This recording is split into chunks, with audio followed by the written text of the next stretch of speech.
Thomas Paine, Sam Adams,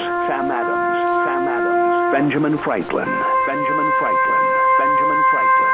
These men spoke up for what they thought was right.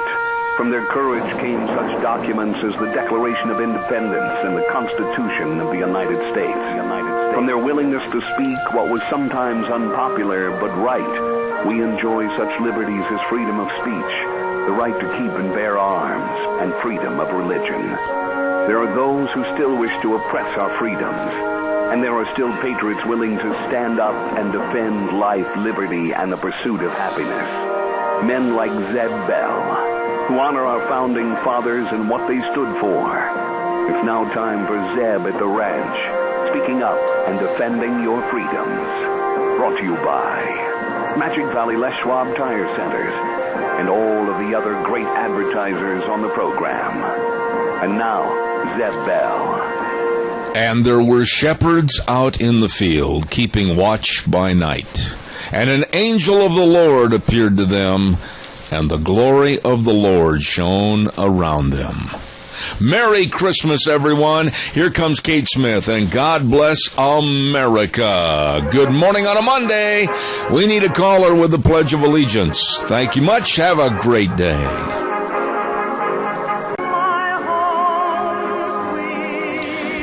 Oh, thank you very much, Kate Smith, and good morning and Merry Christmas as the bells are in the background. Compliments of Wheels and his grandma. I got a great big new set of bells.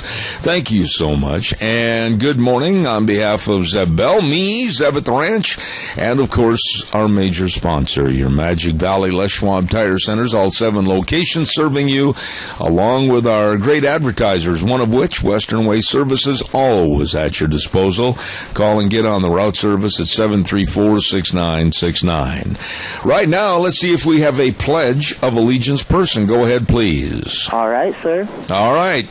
I pledge allegiance to the flag of the United States of America and to the republic for which it stands, one nation, under God, indivisible, with liberty and justice for all. Attaboy. Attaboy. Put a gold star on the wall. There you go. And right now it's time for the weather, and the weather's brought to you by Cheney Flooring and Home Design at 1228 Oakley Avenue in Burley. Look for the blue door. Yes, sirree, Bob. All your carpet and flooring, kitchen construction, home decor items for Christmas. Get in there today. Whatever you need to make your house a beautiful home at Cheney Flooring and Home Design. Kyle and Whitney, Sierra, the whole crew, wishing you and yours a very Merry Christmas. Here's Gina with the weather. Here's your weather forecast as we kick off the work week, and a short one at that. We are in a winter storm warning through 11 o'clock tonight, and it is going to be raining, snowy, and windy. Expect a high of 38 tonight, low of 32. Tomorrow, partly cloudy and 32 with an overnight low of 23. Winds picking up to about 30 miles an hour out of the west on Wednesday, high of 30. For Christmas Eve, we're looking at afternoon snow showers from 28 and morning snow showers for Christmas Day, high of 21. Yesterday's high was 36 and the overnight low was 30. So that's your weather for Zeb at the Ranch. Gina, thank you. Excellent job as always with the weather. Brought to you by Cheney Flooring and Home Design at 1228 Oakley Avenue in Burley. Look for the blue door. Hey, by the way, too, I want to remind you, no sale this week. No sale this week at the Burley Livestock Yard, 1100 Occidental Avenue in Burley. Merv May, Kate, Rogge, Lance, Udy, and the whole crew wish you and yours a very Merry Christmas. No sale this week at the Burley Livestock Yard. Don't forget that. By the way, too, boy, I've just got so many things to do. We're going to give away a half dozen cinnamon rolls from Sophie's Chatterbox at 8:31. Be listening this morning, so don't miss that. Merry Christmas wishes from Daryl's Cleaners at 1223 Albion Avenue in Burley. Kevin, Cindy, the whole crew, they can clean and will anything. I mean, they're great. Whether it's a sleeping bag or whether it's a tuxedo, they do an excellent job on everything. That's where I go. You should too. Wishing you a Merry Christmas. Daryl's Cleaners, 1223 Albion Avenue in Burley. Also, our thanks go out to SafeLink Internet, 677-8000, the number to call. Get on the program for Idaho's #1 choice for wireless internet, 18 years and counting. They do a wonderful job. That's who we use. You should too. SafeLink Internet, 677-8000. All right, time for your calls. Give me a jingle on the landline. 436-2244, 1-866-927-4587. Let me kind of give you an overview of what's going to happen today, tomorrow, and Wednesday. Today, wow, I've been blessed with some really great people helping me, including my wonderful, beautiful wife, Deanne. Many people went on vacation for the Christmas holiday, and some of which forgot that they were scheduled to be on the program this morning and again tomorrow. So we're shooting from the hip today. I told Wheels earlier, man, I said I hope some of our guests show up. I had to make a life-saving run to the telephone this morning and try to reach some people to come and fill in, many of which are. At 9:06, we're going to have Kyle Drennan from Media Research Center talking about some of the dumbest quotes and remarks in the media for this past year. And then at 9:30, we've got Matt Sharp with the Alliance Defending Freedom, and we're going to be talking about that Charlie Brown Christmas carol being produced back in Kentucky and what happened. Then at 10:06, my dear friend Norm Samanko bailed me out at 10:06 this morning. He's going to be talking about water and how some want to take our water away. He's going to talk about that. And then at 10:30 this morning, John Preston, a former Marine over in the Middle East, is going to talk to us about what's happening with our Marines and Army vets, everybody coming home and suffering possibly from PTSD. So that's all coming up this morning. Thank you very much. By the way, I also want to remind you about Denny's Restaurant. We did have last week an outstanding Christmas show at Denny's Restaurant. I just can't say anything more. I don't want to mention everybody in their entirety, everybody that showed up and helped. It was outstanding. And I talked to Thomas on Saturday, which I'm going to have another story about Denny's in just a moment, at 611 Overland in Burley. He was very happy. Thank you very much to everybody that came down there at Denny's Restaurant. Great food all the time. It's America's Diner, and breakfast, lunch, and dinner. It's also the home of Zeb's Lunch Bunch. Wonderful people, great food at Denny's, 611 Overland in Burley, and also 291 Pole Line Road in Twin Falls. I'm going to give you that story in just a moment, and it absolutely brought tears to my eyes. I'll tell you about it in just a moment. Ramsey Heating and Electric. Hello, Rita Glenn, everybody over at Ramsey Heating and Electric, the whole crew at 2600 Overland Avenue in Burley. God bless you, and Merry Christmas. And by the way, for all your heating and electrical needs, they can and will help you. And they've also got your brand new furnace filters, too. Stop in or give them a call at 678-0459. Open 7:30 to 5 Monday through Friday. Ramsey Heating and Electric, providing warm winters and cool summers.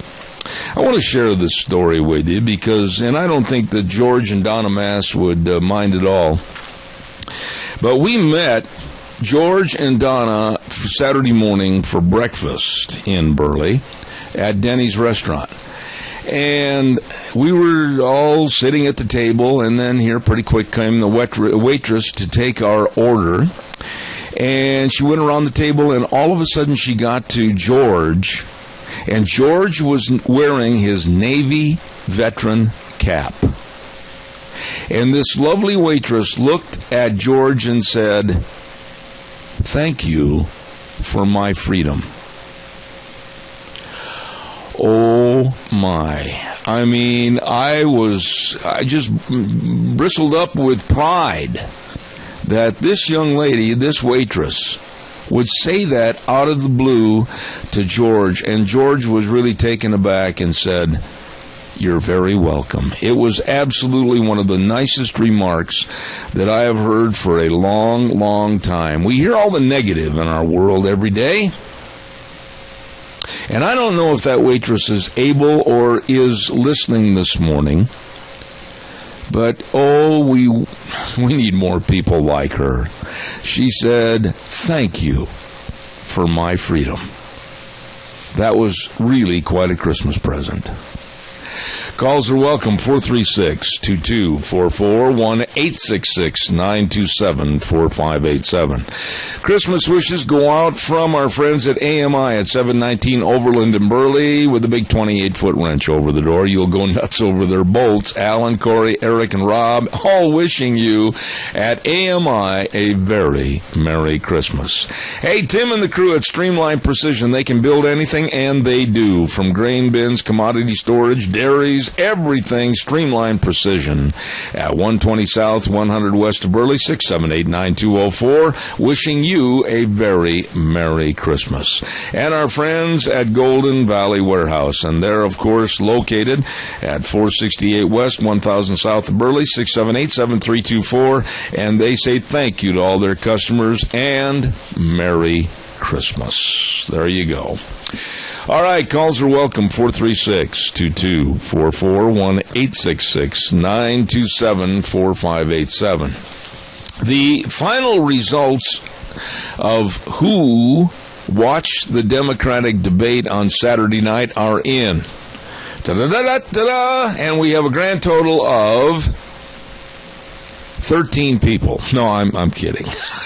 I'm kidding. It was a complete fiasco and a disaster and a complete waste of time on ABC's network. I mean, come on. Why are they holding these debates between McNally and Bernie Sanders and Hillary? It's a joke. It's a farce. It's like really deceptive TV. Hillary came out. Here's some of the lowlights from that Democratic debate. Hillary started blaming ISIS growth and a lack of our security on Donald Trump. I'm not kidding. And then Bernie Sanders came out and apologized again to Hillary. It was nothing but a love fest. Oh, please forgive me, Hillary. Oh, it was a pathetic display. And here's something, and I'm not making this up. For those of you that did not know this, pay close attention.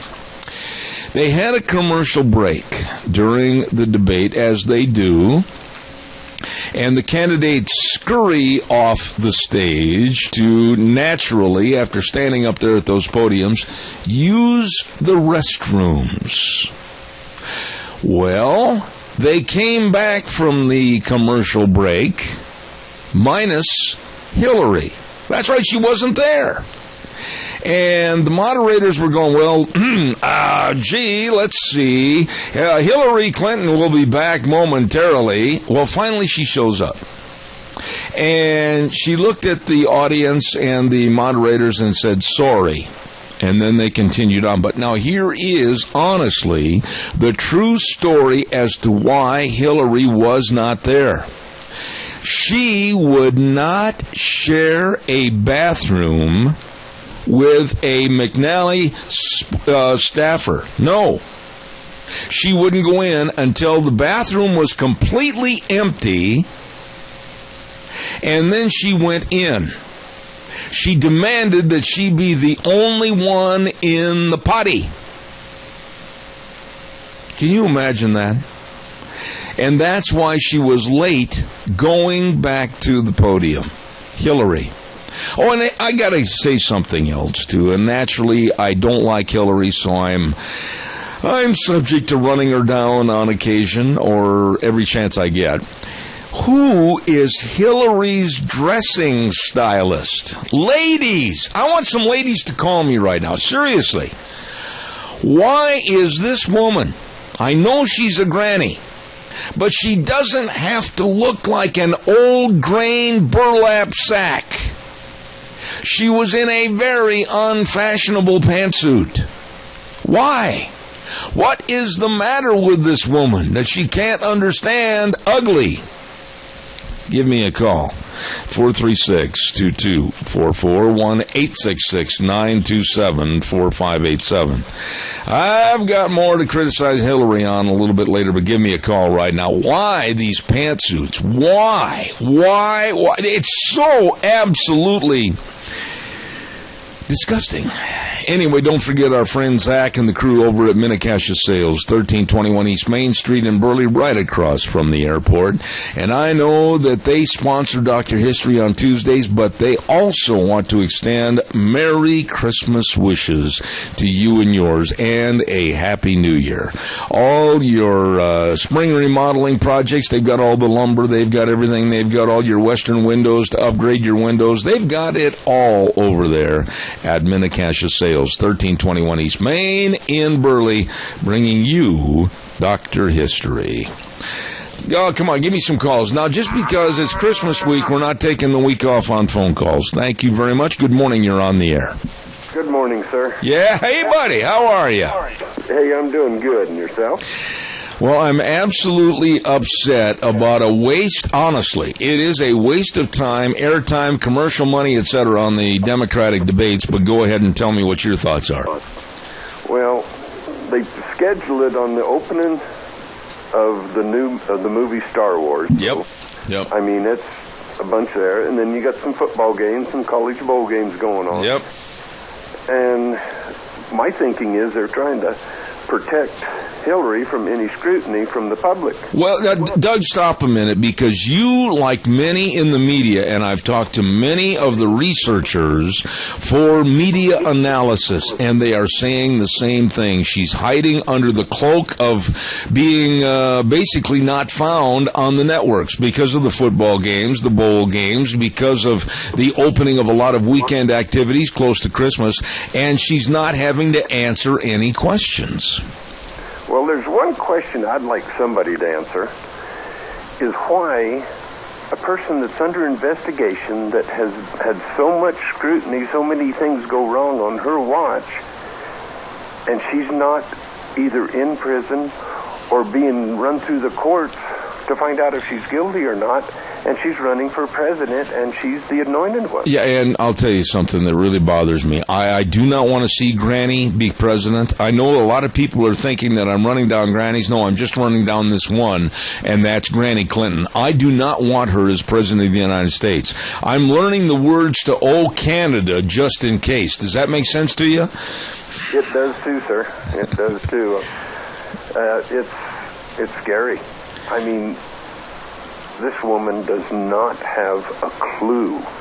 She just wants the prestige of being president. Well, wait a minute. I disagree with you, Doug, on not having a clue, because she's got an agenda, and she's going to further the Obama agenda 10 times over. And some of her remarks about our police being racist and being a systemic racist problem, some of the excerpts I took out of that debate the other night, if you want to call it that, are very scary. This woman absolutely is pushing for gun control and gun confiscation.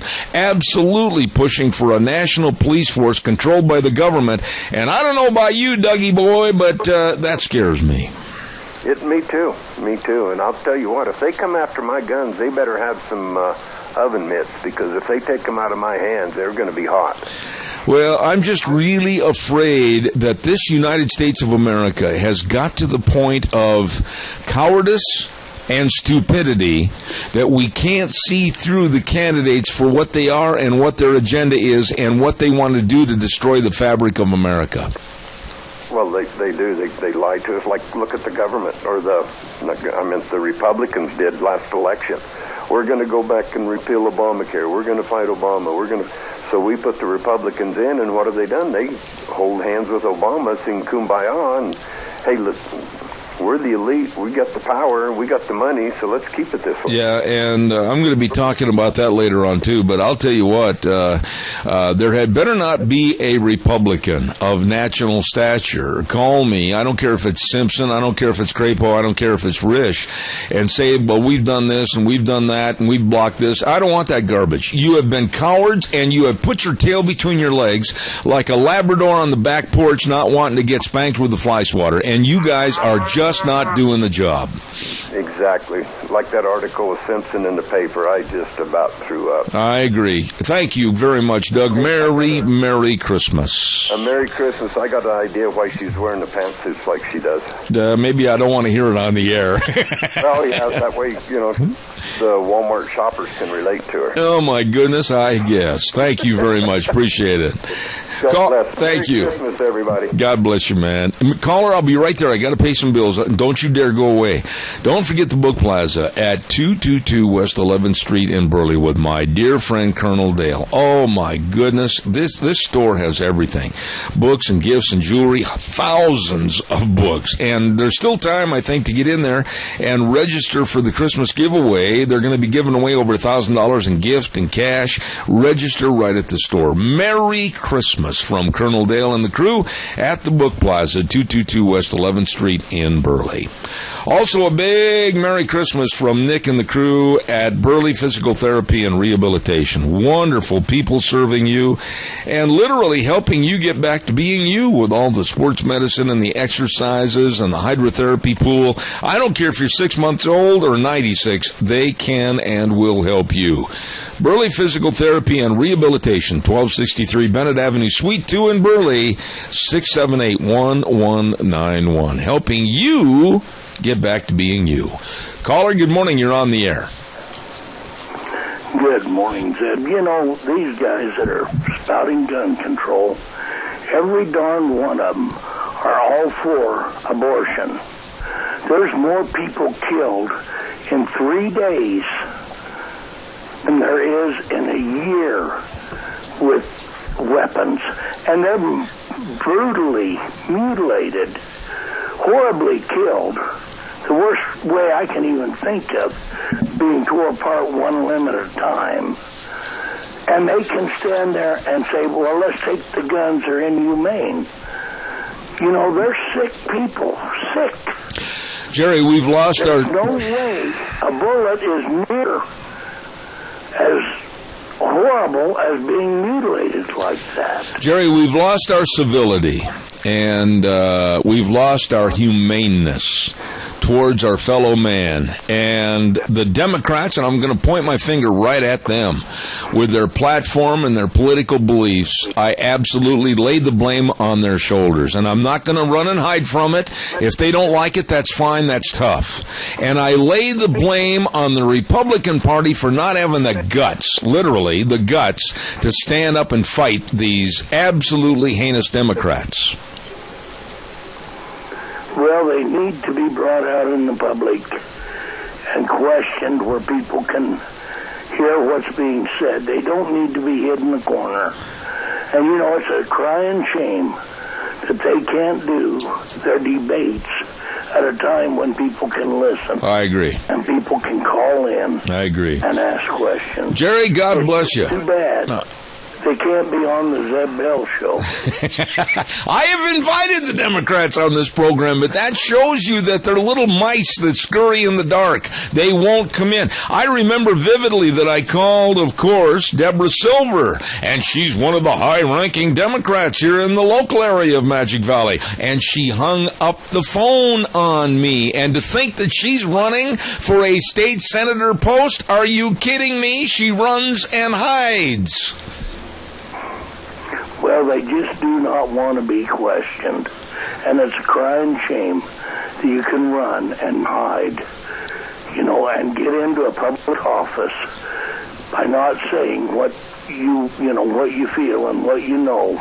Absolutely. They just cover up, and I'm so tired of it. It just frustrates me. I got to run, Jerry. I got to run. Merry Christmas. Merry Christmas to you, Jerry. I got to run. Thank you. You run, and you have a wonderful Christmas and a Happy New Year, and may your tribe that listens to you every day do the same. All right, sir. Thank you so much. Caller, I'm going to ask your indulgence to wait just a second. I got to get this on here this morning, so stay tuned. Please don't go away. Want to say good morning to Mount Harrison Audiology with the lovely Christine Pickup. Christine, of course, is the doctor of audiology over there, and she can help you with your hearing problems. You put it off and put it off. Now's the time to call and make an appointment for a hearing screening, maybe right after the Christmas and New Year holiday. holiday and get together with her at 312-0957. They're right across from the Minidoka Hospital Emergency Room serving you. Mount Harrison Audiology and Hearing Aids. Absolutely, during this little break here in the middle of the winter, stop in and make sure that you can hear everything. 312-0957. Call today. Call her real quick, and then I'm going to give away some cinnamon rolls. Go ahead. You're on the air. Yes, sir. You notice that the news media is really bashing Hillary for not accomplishing anything. Well, they're sure overlooking one fact. She's accomplished stay out of jail or out of prison for 15 years. Yeah, I agree. But, not all the news media is bashing Hillary. As a matter of fact, only the cable news networks, and that's only 2 of them out of the many. But ABC, CBS, and NBC, and CNN, they absolutely hold her in the highest regard, George. It's very unfortunate. Yeah, I just thought I'd throw a little bit of humor there. She did make one hell of an accomplishment. Whatever you do not buy your wife, Donna, a pantsuit. We don't want any more Hillary lookalikes. You got it. All right, buddy, thanks. God bless you, man. Merry Christmas. Thank you. There's one of the nicest people I know, George Mass. Thank you so much. I'm going to give away a half dozen cinnamon rolls right now from Sophie's Chatterbox. Oh, delicious, delicious. At 530 East Street in Rupert. My goodness sakes, you better stop in and see them today. And I think you still got time, maybe to order in your pies, rolls, cookies, and bread for Christmas, and those pumpkin roll-ups. Oh, they're good. Now I'm going to give away a half dozen cinnamon rolls to a first-time winner. Underline that. First-time winner. In the movie White Christmas, starring Bing Crosby, who was the actress/singer that played his girlfriend? In the movie White Christmas, starring Bing Crosby, who was the singer-actress that played his girlfriend? 436-2244, 1-866-927-4587. Come on, give me a call. And first-time winners only. Who played Bing Crosby's girlfriend in the movie White Christmas? Come on, that's an easy one. Hurry for a half dozen delicious cinnamon rolls from Sophie's. Good morning, caller. You're on the air. Good morning. Was it Donna Reed? No, it was not. Thank you very much for your call. God bless you, man. Thanks. Merry Christmas. Nope, not Donna Reed. Nope. Come on, hurry. Somebody call. Who was the actress/singer that played Bing Crosby's girlfriend in the movie White Christmas? Come on, real fast. 436-2244. This is an easy one. I thought it was. And also 866-927-4587. Come on, hurry, give me a call. While I'm waiting for your call, I'm going to quickly tell everybody, too, about Barry Equipment and Rental. 3 locations to serve you. Addison Avenue West, Twin Falls, South Lincoln and Jerome, 159 West Highway 30 in Burley. And don't forget, they've got one left of the 2015 Coyote tractors for only $18,900, a CK30. Woo-hoo, that is a super buy. And they've got Bobcat skid steer loaders, 0% interest for 48 months. Wow. They've got all the equipment to get the job done right. Barry Equipment and Rental, Twin Falls, Jerome, and 159 West Highway 30 in Burley, wishing you and yours a very Merry Christmas. Caller, good morning. You're on the air. Good morning. Was it Rosemary Clooney? Are you a first-time caller? I am. What's your name? Colleen Stewart. Could you help me on that again? Your first name? Colleen. K-L-E-E-N. Okay, and the last name? Stewart. You are 1,000% right, Colleen. It was Rosemary Clooney, and Rosemary, of course, /singer, excellent singer and actress in that movie White Christmas. God bless, and call Sophie's. Let them know when you need the cinnamon rolls, and they'll have them ready for you, okay? All right, thank you. God bless you. Yep, Bing Crosby. Merry Christmas. Merry Christmas to you, too. Bing Crosby and Rosemary Clooney. That's exactly right.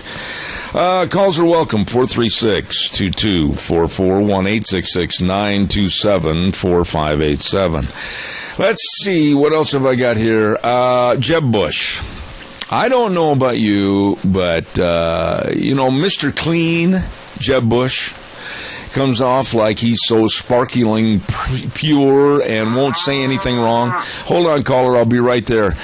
I just have to say that he added a new low to his list of lows in running his campaign when he came out the other day in a very kind of a small gathering to listen to him. And the first words out of his mouth was, Donald Trump is a jerk. That's not going to win any votes or praise from me. Caller, good morning. You're on the air. Would you tell us, please, what Mike Simpson said in the paper? We don't take that rag, so we don't know. I can't do it right now, Rotten, because I don't have that stuff right in front of me, nor do I really care about what Mike Simpson said. But I'll try to find that and have it on tomorrow morning's program. I just didn't get everything for those quotes and everything for this program this morning, and nor do I care. I just want to say this to you and everybody else out there. Mike Simpson, to many, many groups, to many, many causes for the state of Idaho, has done an outstanding job. However, in some respects, he has not treated people fairly, and I being one of them. When I had dissenting comments about how he really thought it was okay to have all kinds of Muslims, like the Muslim Brotherhood and others, involved in President Obama's cabinet, I questioned him on that, and he got all out of sorts and mad. And he hasn't spoken to this program or me for over 2 years, which I think is very unfair to the constituents in this area. If Mike wants to call me and issue an apology for blowing up, that's fine. I'll accept the apology and put him on my program, but not until. There, does that give you an answer? That helps.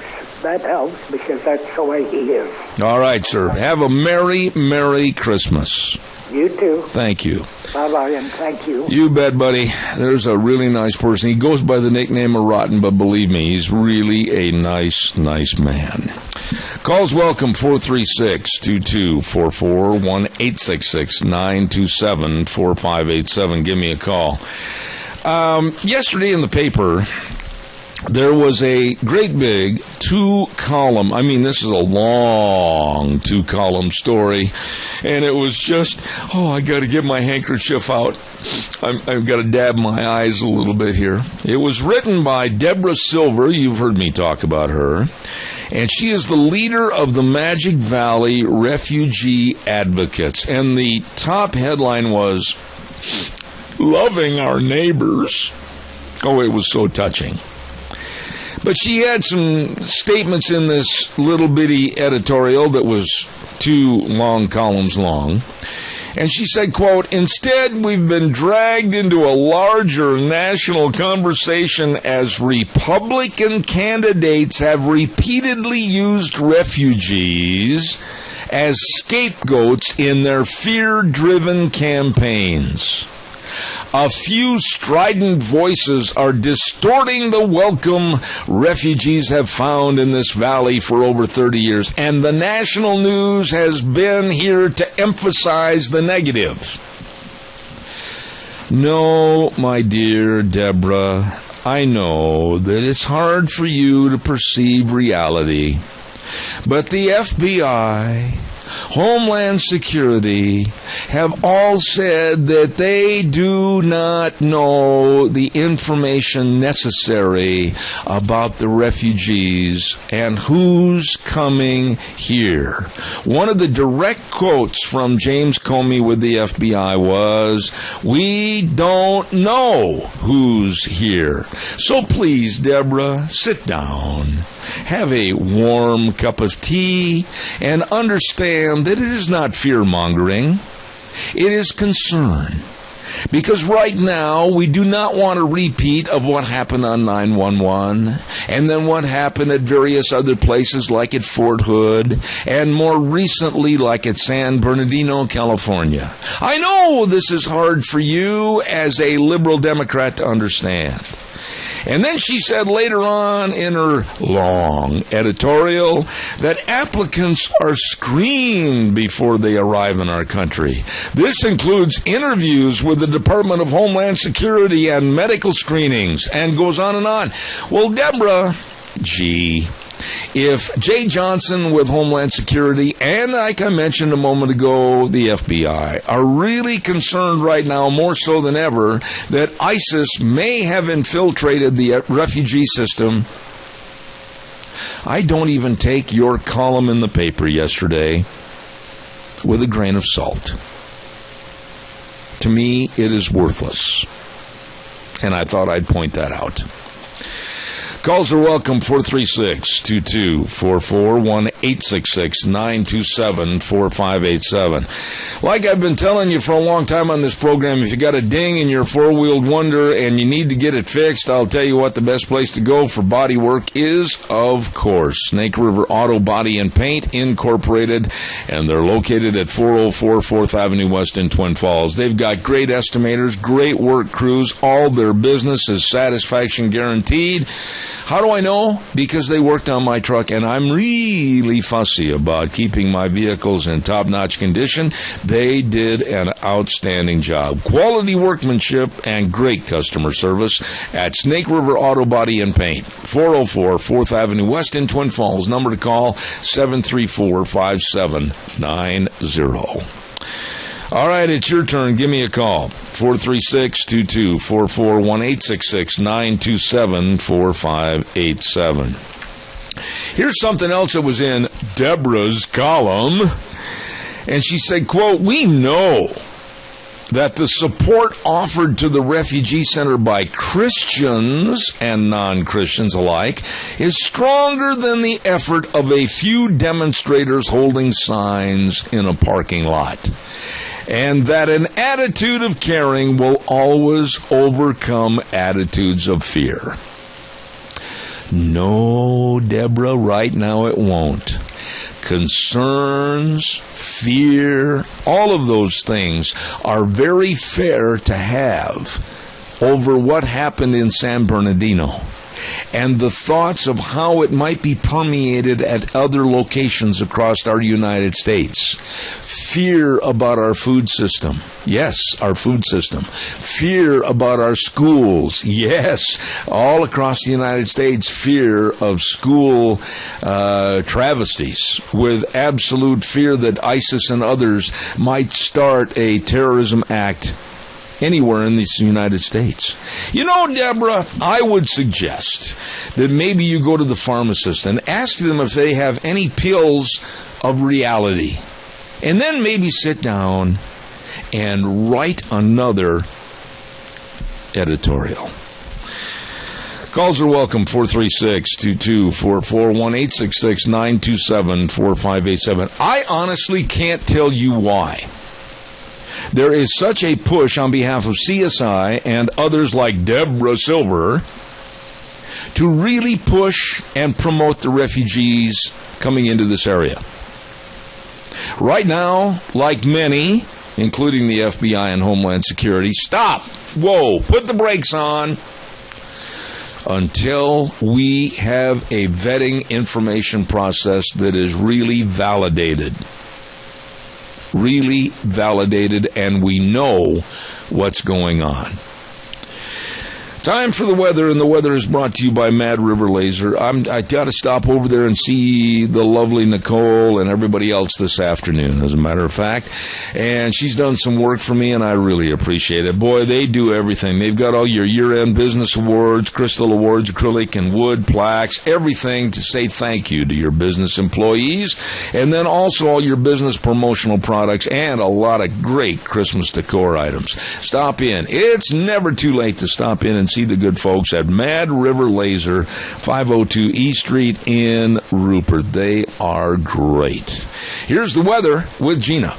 Here's your weather forecast as we kick off the work week, and a short one at that. We are in a winter storm warning through 11 o'clock tonight, and it is going to be raining, snowy, and windy. Expect a high of 38 tonight, low of 32. Tomorrow, partly cloudy and 32 with an overnight low of 23. Winds picking up to about 30 miles an hour out of the west on Wednesday. high of 30. For Christmas Eve, we're looking at afternoon snow showers and 28, and morning snow showers for Christmas Day, high of 21. Yesterday's high was 36, and the overnight low was 30. So that's your weather for Zeb at the Ranch. Thank you, Gina. Brought to everybody this hour by Mad River Laser, 502 East Street in Rupert. And believe me, what a store. What a great, great little trip to go down there on the square and just step inside and see all they can do for you and your business at Mad River Laser. All right, calls are welcome and appreciated. 436-2244, 1-866-927-4587. There's another little story that I want to put out here this morning, and I think it's sad. I would really appreciate your viewpoints, so give me a call on this. Maybe I'm wrong, and if I'm wrong, I'll stand corrected and I'll apologize. But I think political correctness is absolutely insane, and it's turning our world upside down, especially here in the United States. I have a lot of friends that live in the South, Mississippi, Arkansas, Georgia, Missouri, everywhere all over the South.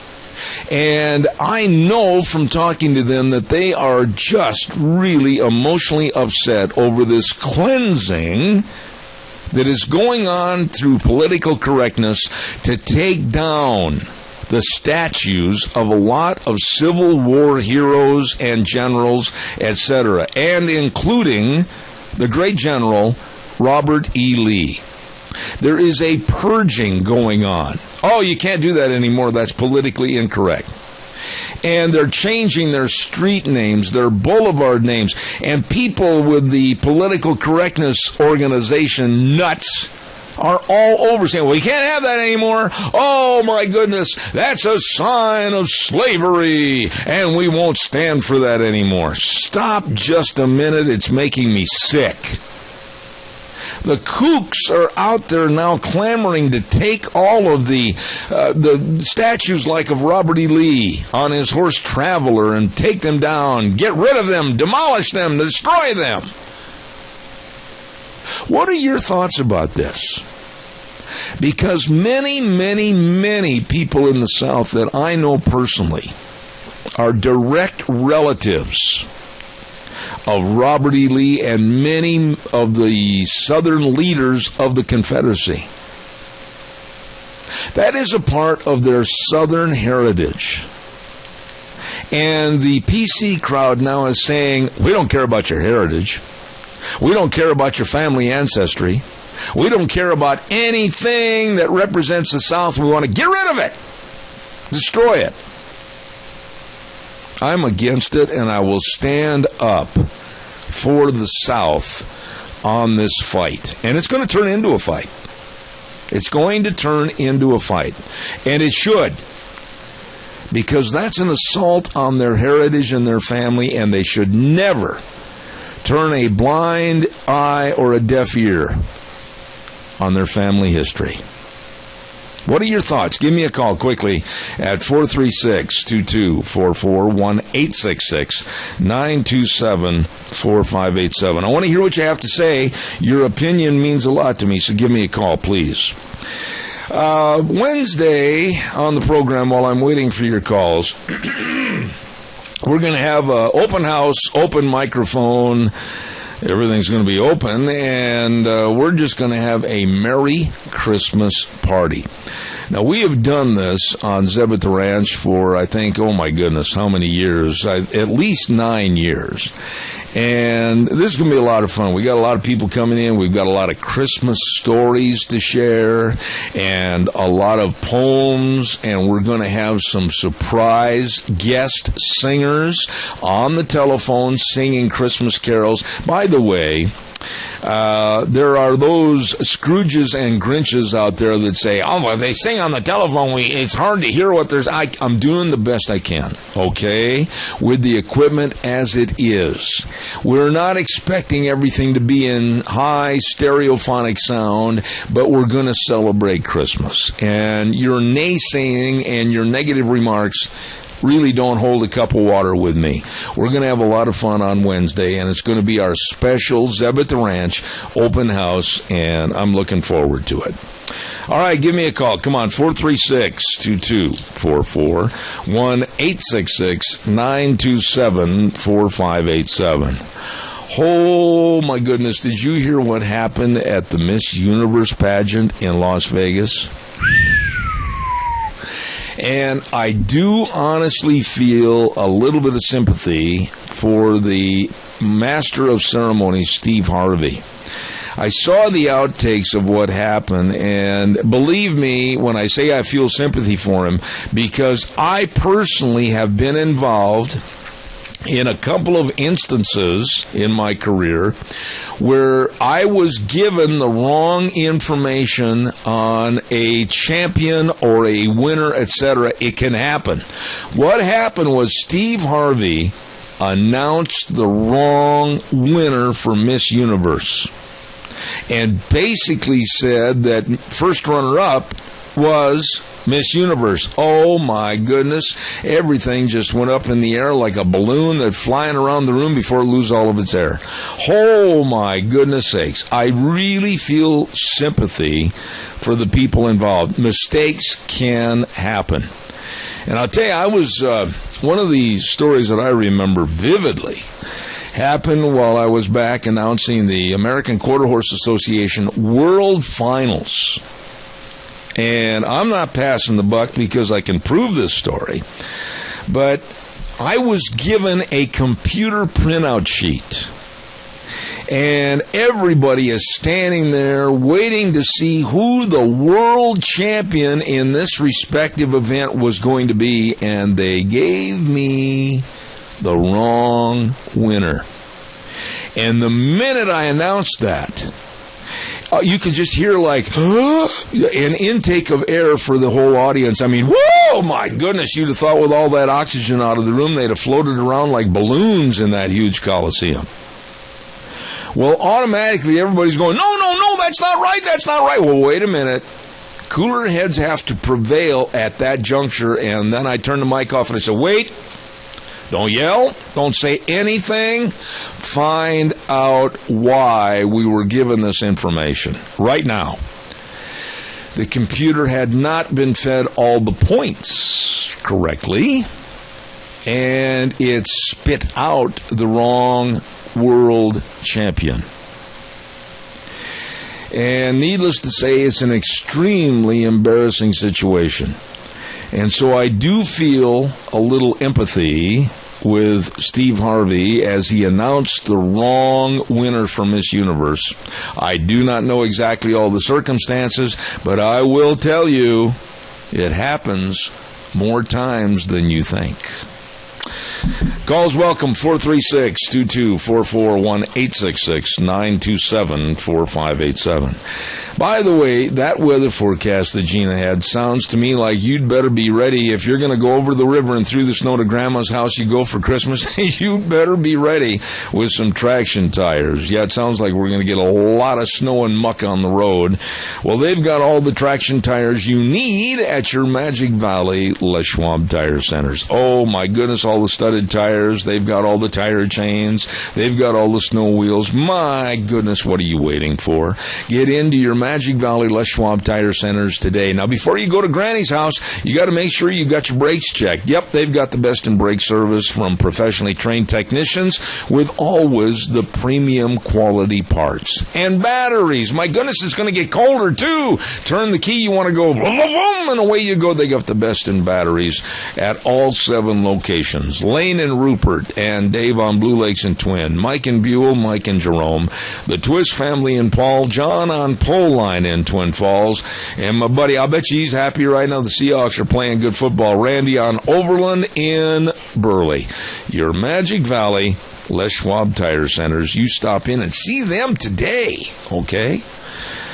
I got time for one quick call. One quick call. Give me a call, 436-2244, 1-866-927-4587. Deanne, if you could step in here for a minute. Do you mean that Joe Taylor's birthday is today or next Monday? Explain that to me real quick, if you would, please. I'm not sure. I wished him a happy birthday wish this last week, and he's celebrating 90 years young. What a blessed man he is. Is that today? Okay, today, Joe Taylor's birthday. Happy birthday to you. Happy birthday to you, Joe Taylor. Thank you very much. One of my dearest friends. Appreciate him. You are listening to Zeb at the Ranch. Make sure you're hearing everything. Contact Mount Harrison Audiology for a hearing screening. Call 312-0957. And don't forget, coming up next hour, going to be a lot of fun with this one. 9:06, we got Kyle Drennan with the Media Research Center coming on, talking about some of the media's biggest and dumbest remarks this past year of 2015. Then, a very interesting story at 9:30 this morning. We're going to have Alliance Defending Freedom. They were involved in that Kentucky case where one person said no to the Charlie Brown Christmas special and got that taken out, and we're going to talk to Matt Sharp about that. Then at 10:06, very interesting, head of the Idaho Water Users Association, Norm Simanko, is going to be talking about water. And then at 10:30 this morning, John Preston, former Marine, helping others with PTSD. And so we've got a lot of things coming up. Right now, we're going to send it over to Wheels at our main studio. Get ready for CBS News, and may I extend to you and your family, Merry Christmas, everybody. Wheels, take it away. Welcome back to Zeb at the Ranch with our major sponsor, your Magic Valley Les Schwab Tire Centers, all 7 locations serving you. And when it comes to some of our great advertisers, including Western Waste Services. From the canyons of the Snake River and all across southern Idaho, we're always at your disposal. Western Waste Services, we care about our community, our resources, and this great land. Western Waste Services is lending a hand, always at your disposal. Western Waste has got absolutely a phenomenal idea to give your loved ones, like maybe your mom and dad or your aunt and uncle, grandma and grandpa. Why not pay for trash services for a year for them to have their garbage picked up right through Western Waste Services? Absolutely a phenomenal idea. Call and find out more at 734-6969. Always at your disposal, and great idea for those that you're having a hard time figuring out what to get them. This is a great idea. Western Waste Services, serving you always at your disposal. Absolutely. By the way, every day on the program at 8:06 when we start the show, we have our weather forecast brought to you by Cheney Flooring and Home Design. Wonderful people, Kyle and Whitney, Sierra, the whole crew over there. And they've got great Christmas gift-giving ideas along with gift cards. A lot of great things for Christmas at Cheney Flooring and Home Design, 1228 Oakley Avenue in Burley. Look for the blue door. Really nice folks. We're going to have Kyle Drennan on the phone with us in just a moment. Stand by, Kyle. I want to also give Merry Christmas wishes to the Goody Shop, wishing you a very Merry Christmas. The Goody Shop at 133 West Main in Burley. Number to call, 647-0106. Having a hard time trying to figure out what to give your boss or co-workers? How about a basket filled with cookies and fruit from the Goody Shop in Burley? Wishing you a very Merry Christmas. Along with Magic Valley Irrigation and Jeff and the whole crew at 44 East, 500 South of Burley, say Merry Christmas to all the farmers and ranchers in the area from Magic Valley Irrigation. And last but not least, Merry Christmas from the Minnecasia Chamber of Commerce office at 1177 7th Street in Hayburn. Number to call, 679-4793. They've got a great visitor center and a fantastic gift shop with a lot of one-of-a-kind items. You stop over to the Minnecasia Chamber of Commerce, wishing you a Merry Christmas. Woo! Right now, we're going to say Merry Christmas to Kyle Drennan at the Media Research Center. How are you, my friend? I'm doing good, Zeb. Thanks for having me on. Merry Christmas. You know, Kyle, I got to say this first and foremost. A big shout-out, thank you to Ryan Moy and the folks back there lining you up for me this morning, and also a big thank you to you coming on with very short notice. So I do appreciate it, and I wish you the best of Christmas season. No problem, Zeb. Happy to do it. All right. Hey, tell me, please, Kyle, how can people in the media, like Melissa Harris Perry of MSNBC. I know this is a speculative question, but how can she be so stupid? It's one of those questions we ask every year when we start compiling our best notable quotables of the year. Because some of them are just, we always have a gold mine to choose from every year when we put together these quotes for the end of the year. Okay. A special end of the year issue. It's really just amazing. Now, things that comes out of people's mouths when they're on television. I got to tell you that I was flipping through the dials, and I honestly heard that interview live from her when she got all bent out of shape and absolutely mad because one of the people on the program had mentioned the terminology hard worker. Please take it from there, Kyle, and tell us what happened. Well, one of her guests they were talking about Paul Ryan becoming the new Speaker of the House, and one of her guests mentioned that, he's a real hard worker. He's somebody who could, do a good job in that role. And she said, she stopped the show. She was like, wait a minute, no, you can't now let's be careful about this word hard worker, because this is now an offensive term, according to Melissa Harris Perry, to simply say someone is a hard worker. And to quote her here, I actually keep an image of folks working in cotton fields on my office wall because it is a reminder about what hard work looks like. So I feel that when you say he's a hard worker, I understand that, but in the context of relative privilege, white privilege. So this is what she says when she hears the phrase hard worker. She thinks of slavery and people in the cotton fields, and if you use the phrase hard worker, it's somehow a coded racial language, and that was essentially what she was arguing. It was just amazing, and that's why that was our quote of the year, because just the absurdity of that statement. Kyle, and I don't mean to sound crass when I say this, but really to have a position on a large cable network like MSNBC, and to have someone working there on that network that is this damn dumb, I'm surprised MSNBC didn't issue an apology for her lack of common sense. Yeah, no, and Melissa Harris Perry, that's obviously one of the worst things this year, but this has sort of become a theme with her. It's sort of, she's like a parody, where she's just like constantly sort of suggesting things are, just common phrases, common,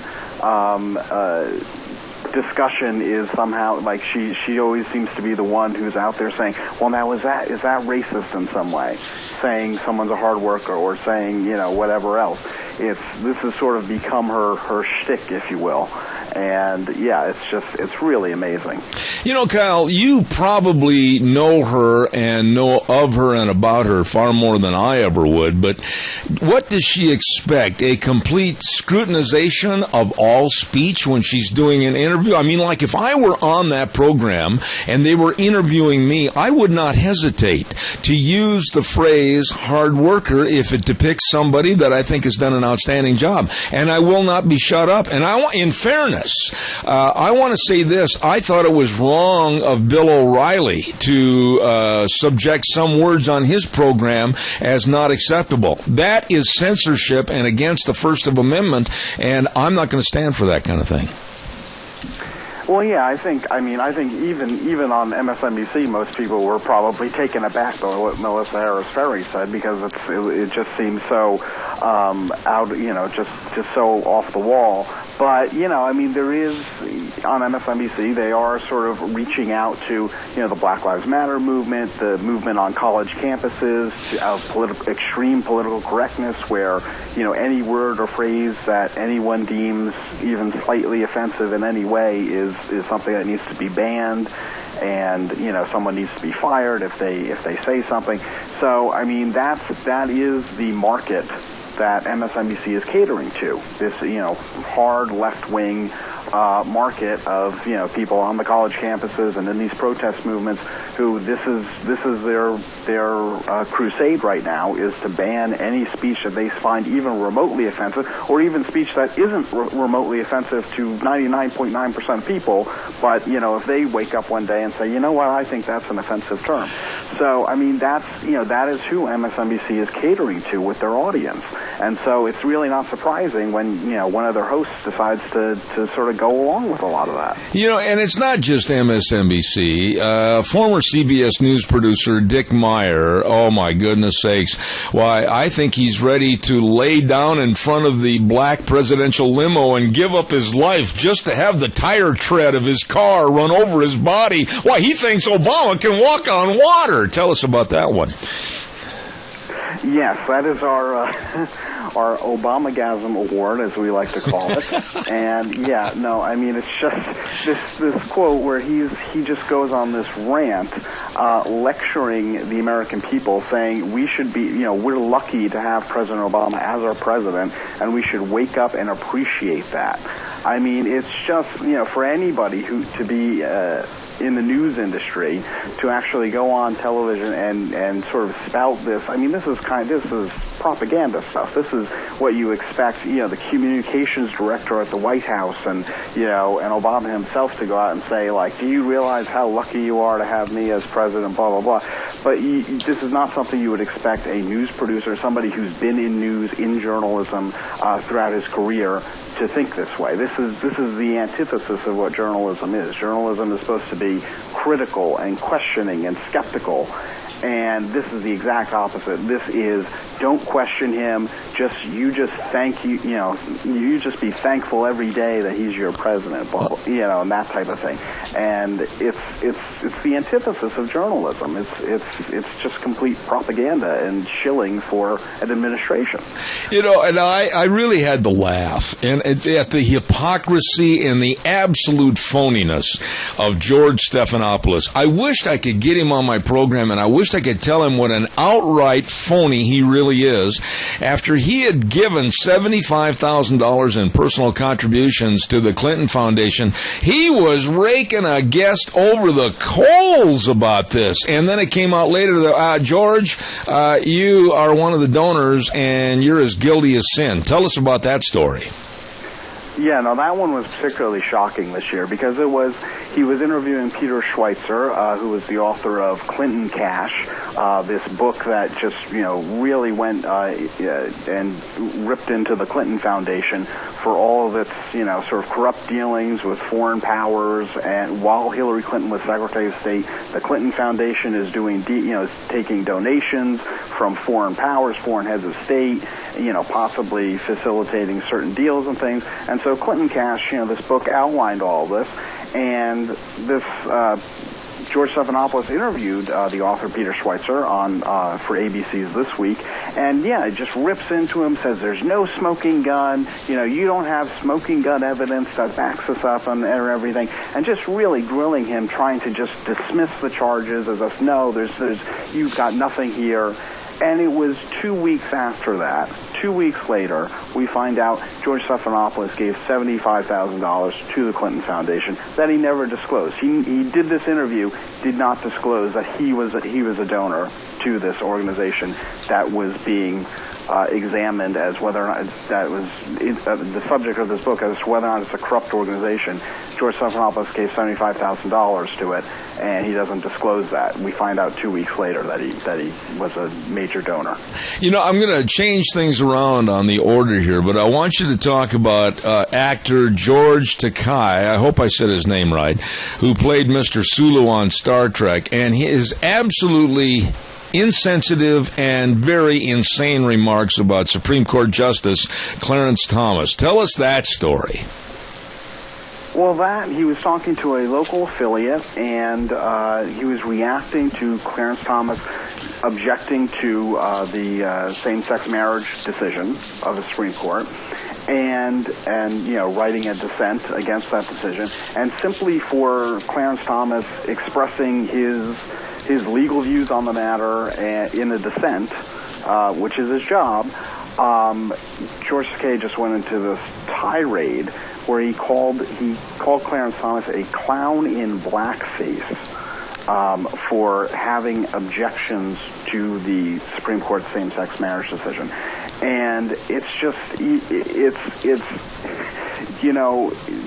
George Takei's position, he was that, I find Clarence Thomas's comments offensive, but then his reaction to that is then to use racially charged, extremely offensive language against Clarence Thomas. It's one thing to say, well, I disagree with his objections or whatever, but it was I'm going to react to him and I'm going to hurl these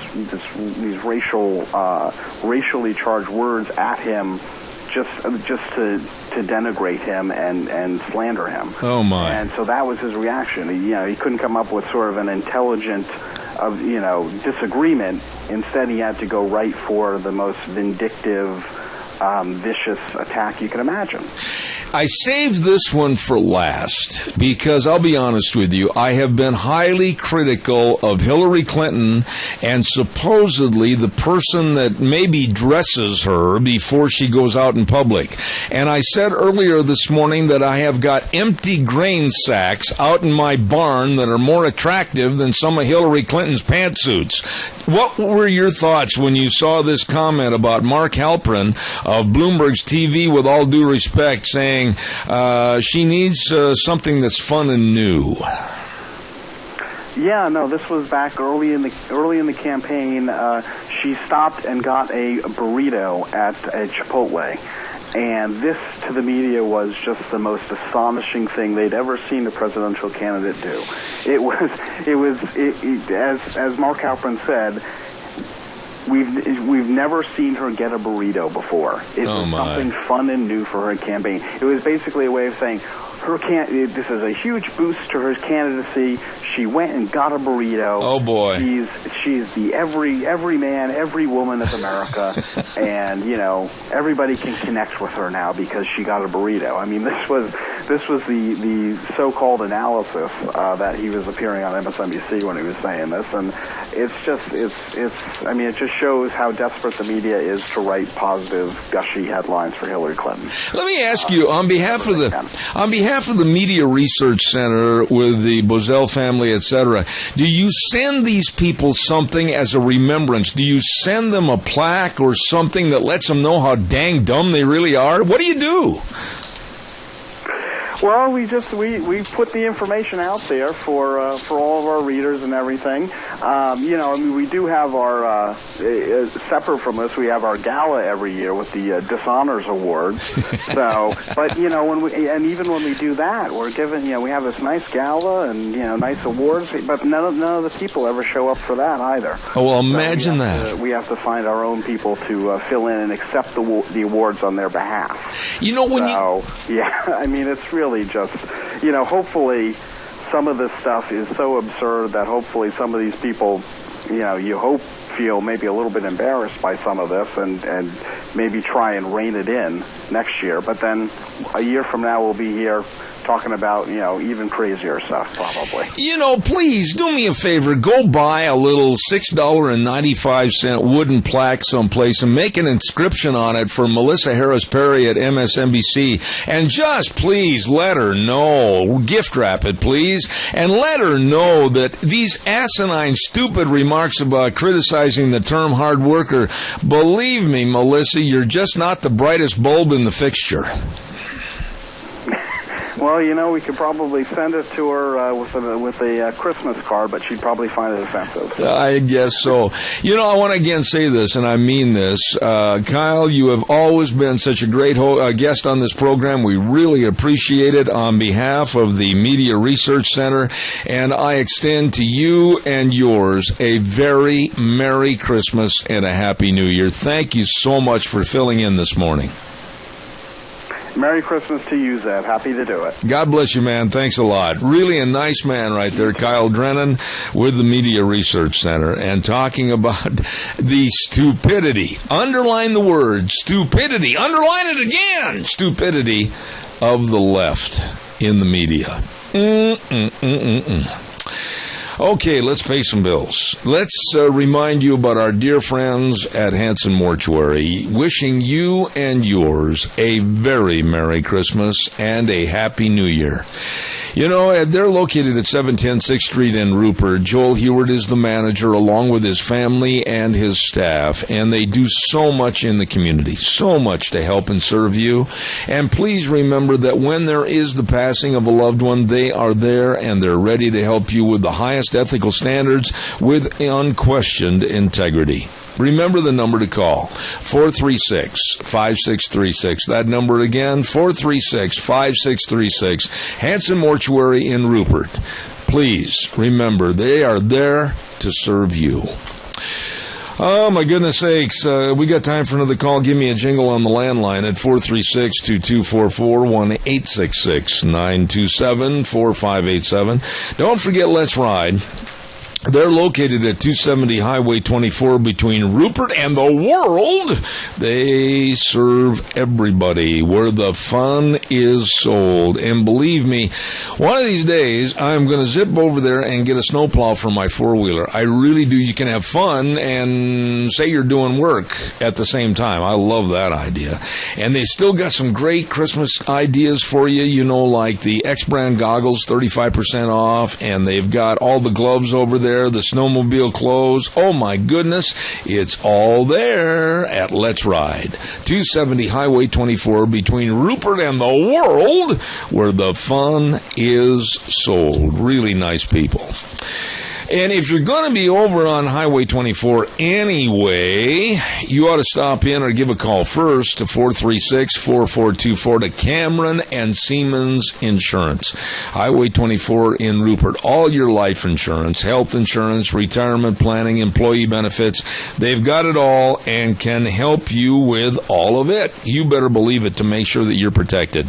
They are very dedicated and responsive to your needs. So please remember that number, 436-4424. Cameron and Siemens Insurance in Rupert, wishing you and yours a very Merry Christmas. Really nice people. All right, give me a call. I'm going to have another guest with us in just a moment, and it's going to be Matt Sharp with the Alliance Defending Freedom. Stand by for that. And right now, too, I have been saying this for a long, long time. I had a gentleman call me the other day after the program was over. It was on Friday, and he said, what was the name of that place again? He said, I'm new in the area. And he said, I absolutely agree with you, Mr. Bell. He said, on getting a gun for our own protection because we are the first line of defense for our family and our property. And I said, you are right. And then I told him the name of the business that I was referring to, and that's Red's Trading Post at 203 5th Avenue South in Twin Falls. Ryan Horsley and the entire staff. And they've got all the new firearms from Browning, Beretta, Weatherby, Ruger, Benelli, Smith & Wesson, Winchester, and all the ammo and all the accessories. Please, since 1936, they've been in historic Old Town Twin Falls, Red's Trading Post. And they got all the sights and the optics and the knives and the reloading and gun cleaning kits, everything at Red's Trading Post in Twin Falls. Really nice people. In just a moment, we are going to get ready to have the Alliance Defending Freedom on our program this morning. And a reminder, Wednesday is going to be kind of a laid-back, easy Zeb at the Ranch Christmas party. We got a lot of people coming by to be on the air, a lot of singing and a lot of poetry and a lot of little short Christmas stories. It's just kind of a laid-back day as we go into Christmas this week, right here on Wednesday, Zeb at the Ranch. Don't miss that.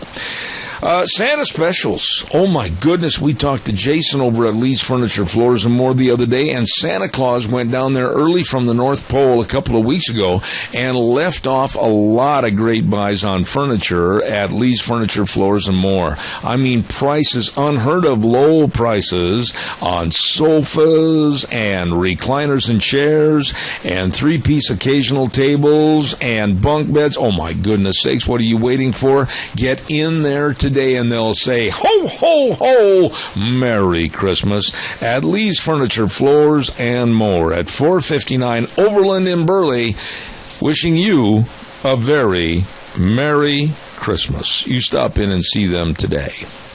Let's go to the phone lines right now, and I'm really looking forward to finding out more about this story.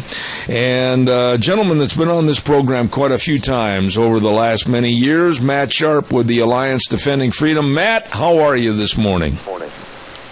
Doing good. Thanks for having me, Zeb. No, I tell you something, Matt, it's the other way around. I am blessed that you're on the program this morning because I know this week of Christmas, a lot of people are taking vacations. Thank you for filling in for me this morning. I can't tell you how much I thank you.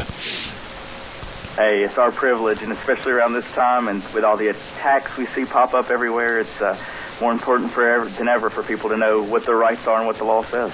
You know, and right there is the key, and I'm so glad you phrased it that way. There are a lot of threats by the Freedom From Religion folks and the ACLU and others saying you can't do that at Christmas time. But you know something, Matt? 99.9% of the time, yes, they can. And I want you to talk about a story that I know you're very well versed in, and it happened back in Johnson County, Kentucky. And I've got a lot of the information right here in my hand to where a school was going to put on a Christmas pageant about the Charlie Brown Christmas. And one person complained and got it stopped. Give us the summation of the story, if you would, please. Absolutely. So I know everybody is familiar with Charlie Brown Christmas. It's actually celebrating its 50th anniversary from its original air date. And the whole point of it is building up to that part at the end where Linus looks to Charlie Brown. Charlie Brown is struggling. What's Christmas all about? What's its meaning? What are we doing here? And Linus recites from Luke chapter 2, reminding him that the origins of Christmas, that the meaning of Christmas is about the birth of Christ. So this school in Johnson County, Kentucky, was doing a production of it. Their 6th grade class had put in a lot of time and effort doing everything. And one parent finds out about this and starts complaining about the religious content and all of this stuff. And it starts a cycle where the principal and superintendent make a decision to say, we're banning all religious content from all of our school productions at every school in our district. And so these kids that had worked so hard in rehearsing and preparing for Charlie Brown at the last minute are told, when that time comes up for the character Linus to recite from the Bible, you go silent and you sit there quietly for that 45 seconds, and your line has been cut. You know, I am sitting here, and when I first heard of this story going on back there, I was outraged, I was mad, and I was belligerent. Why didn't this school, the superintendent and the school board, show some backbone, show some spine, and tell that one person, I appreciate whether it was man or woman, Mr. or Miss, you don't have to be in attendance, but we're going to go on the way we want to celebrate Christmas, and no one is going to stand up and change it. Why don't they show some courage? Yeah, it boggles the mind because we reached out to the school. We sent them a letter. We explained what the law is, and we showed them where the Supreme Court has said schools can celebrate Christmas. They can include discussions of its religious origins and religious elements in a Christmas production. We showed them other court cases that have said the same thing, and we even told them, look, if you guys will restore this, do the right thing, take a stand. If some atheist group, Freedom From Religion, tries to sue you over this, we'll defend you guys. And so we were giving them all the tools that they needed to have a backbone and take a stand, but they didn't. And at the end, when the play was performed this past Thursday, they told the kids, you can't say it, you can't speak it, you be silent for that 45 seconds. You cannot include the Bible verse in the production. Matt, okay, now you're a lawyer. You know what you're talking about, and you've been involved in these cases for a long time. Okay, here I am, a very, very simple person with goals and aspirations to do the right thing and say the right thing, but yet I'm not going to back up, and I'm not going to disavow that I'm a Christian, and I'm going to say I'm proud of it. Okay, that being said, but if Christmas is a federal holiday, and it is in regards to the birth of Jesus Christ our Savior, what could possibly be illegal about a nativity scene or the worshiping of Jesus Christ? Help me on this, Matt. Yeah, you're exactly right. I mean, the courts have always looked at this issue and said this is a national holiday. It's celebrated by the vast majority of Americans. And not only can schools do it, but they should as part of the educational purpose. kids got to know what these holidays stand for, where they come from. And so schools can teach about them and include them, and they can include Silent Night and other religious songs in a Christmas program, and it doesn't violate the law. Sometimes we see schools do the right thing, and they take a stand on these issues and don't back down, but every now and then we see a school like this that chooses the cowardly way, that chooses the way that deprives kids of all of the hard work, censors an important part of this play, and does it for no reason whatsoever other than it's a hostility towards religion. It's a hostility towards the Bible and towards its influence on our culture. And so we need more and more parents and students and community groups to stand up like we saw here, take a stand and say, hey, we're not going to have this. We're going to fight for it. This is important to our school. This is important to our community. This is important to our kids. Matt, what happened? What's the net result on this thing? Did they pull it in its entirety? What did they do? Did they kowtow to this one person and the ACLU? What happened in Johnson County, Kentucky? So it has a little bit of a happy ending, not the one we wanted, but the day of the play, the school did go ahead and censor it. So but despite having all of our support and all of the legal basis to take a stand, they cowardly chose to censor it. However, as the play was going forward and the time came for Linus to be silent, about 6 to 10 parents stand up in unison and start reciting the deleted lines. Reciting from Luke chapter 2. And others in the audience joined them and started applauding and cheering and through it all. And so, despite the school's best efforts, the lines, the Bible verses were included in the play. And at the end of it, the character Linus turns over to Charlie Brown and says, and that, Charlie Brown, is how Christmas is done. And the place just erupted and went crazy. But it shows you that these communities and these parents and students are sick of this political correctness that is going in and censoring important parts of our culture and important parts of our history, all because it's religious. And so I was so proud to see these parents take a stand and show their kids, hey kids, when someone tries to tell you and threaten you and bully you into being silent about your faith, you take a stand. Watch what mommy and daddy do in a situation like this, because it is going to be heard in our schools. We're not going to settle for this type of censorship.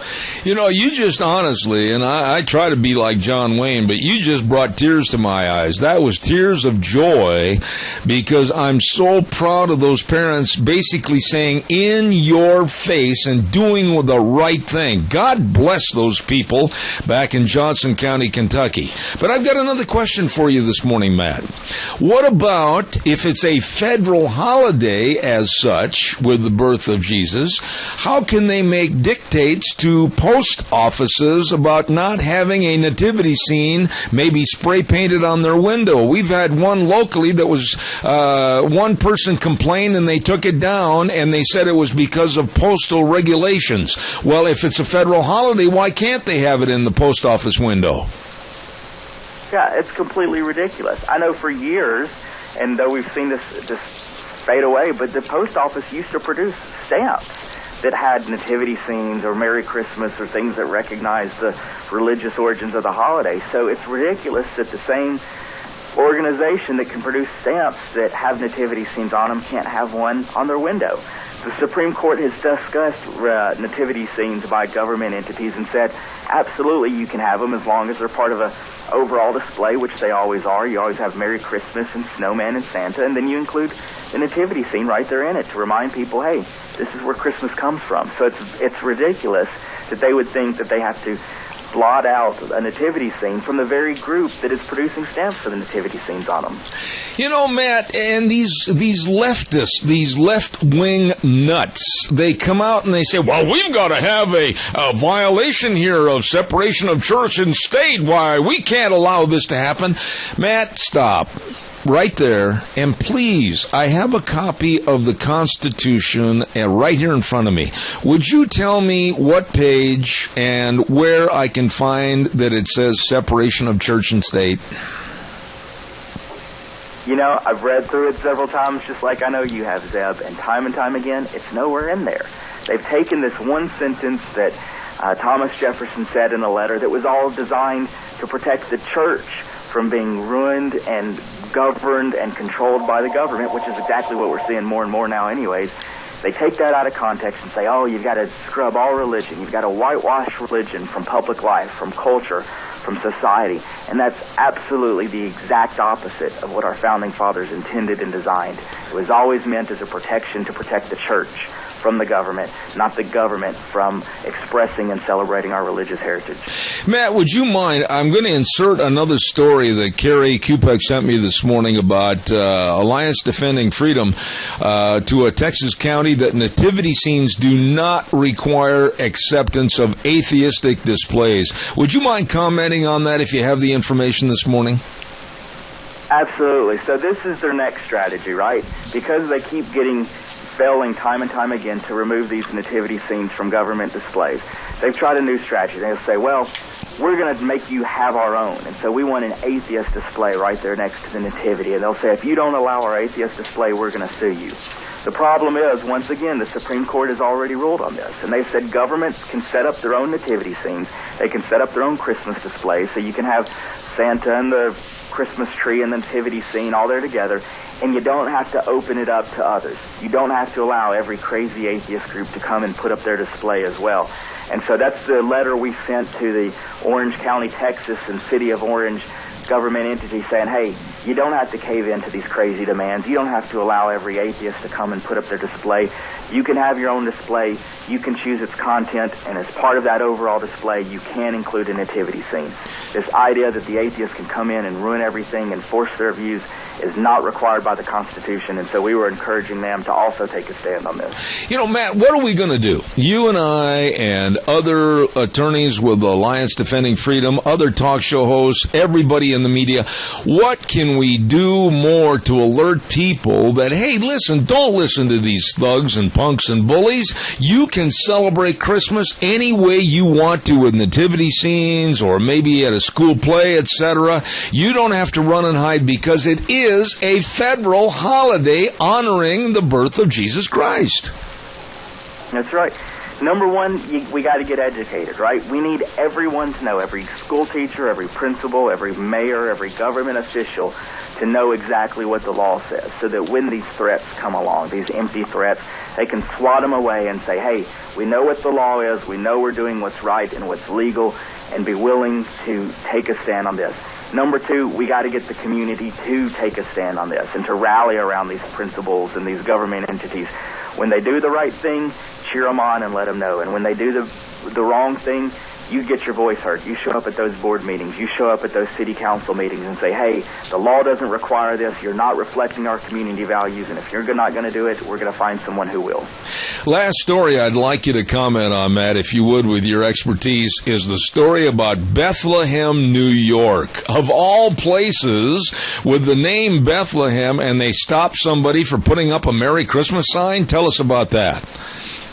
That's right. So this is hearkening back to the story of the birth of Christ, right? No room for Jesus in Bethlehem, no room for Merry Christmas in Bethlehem, apparently.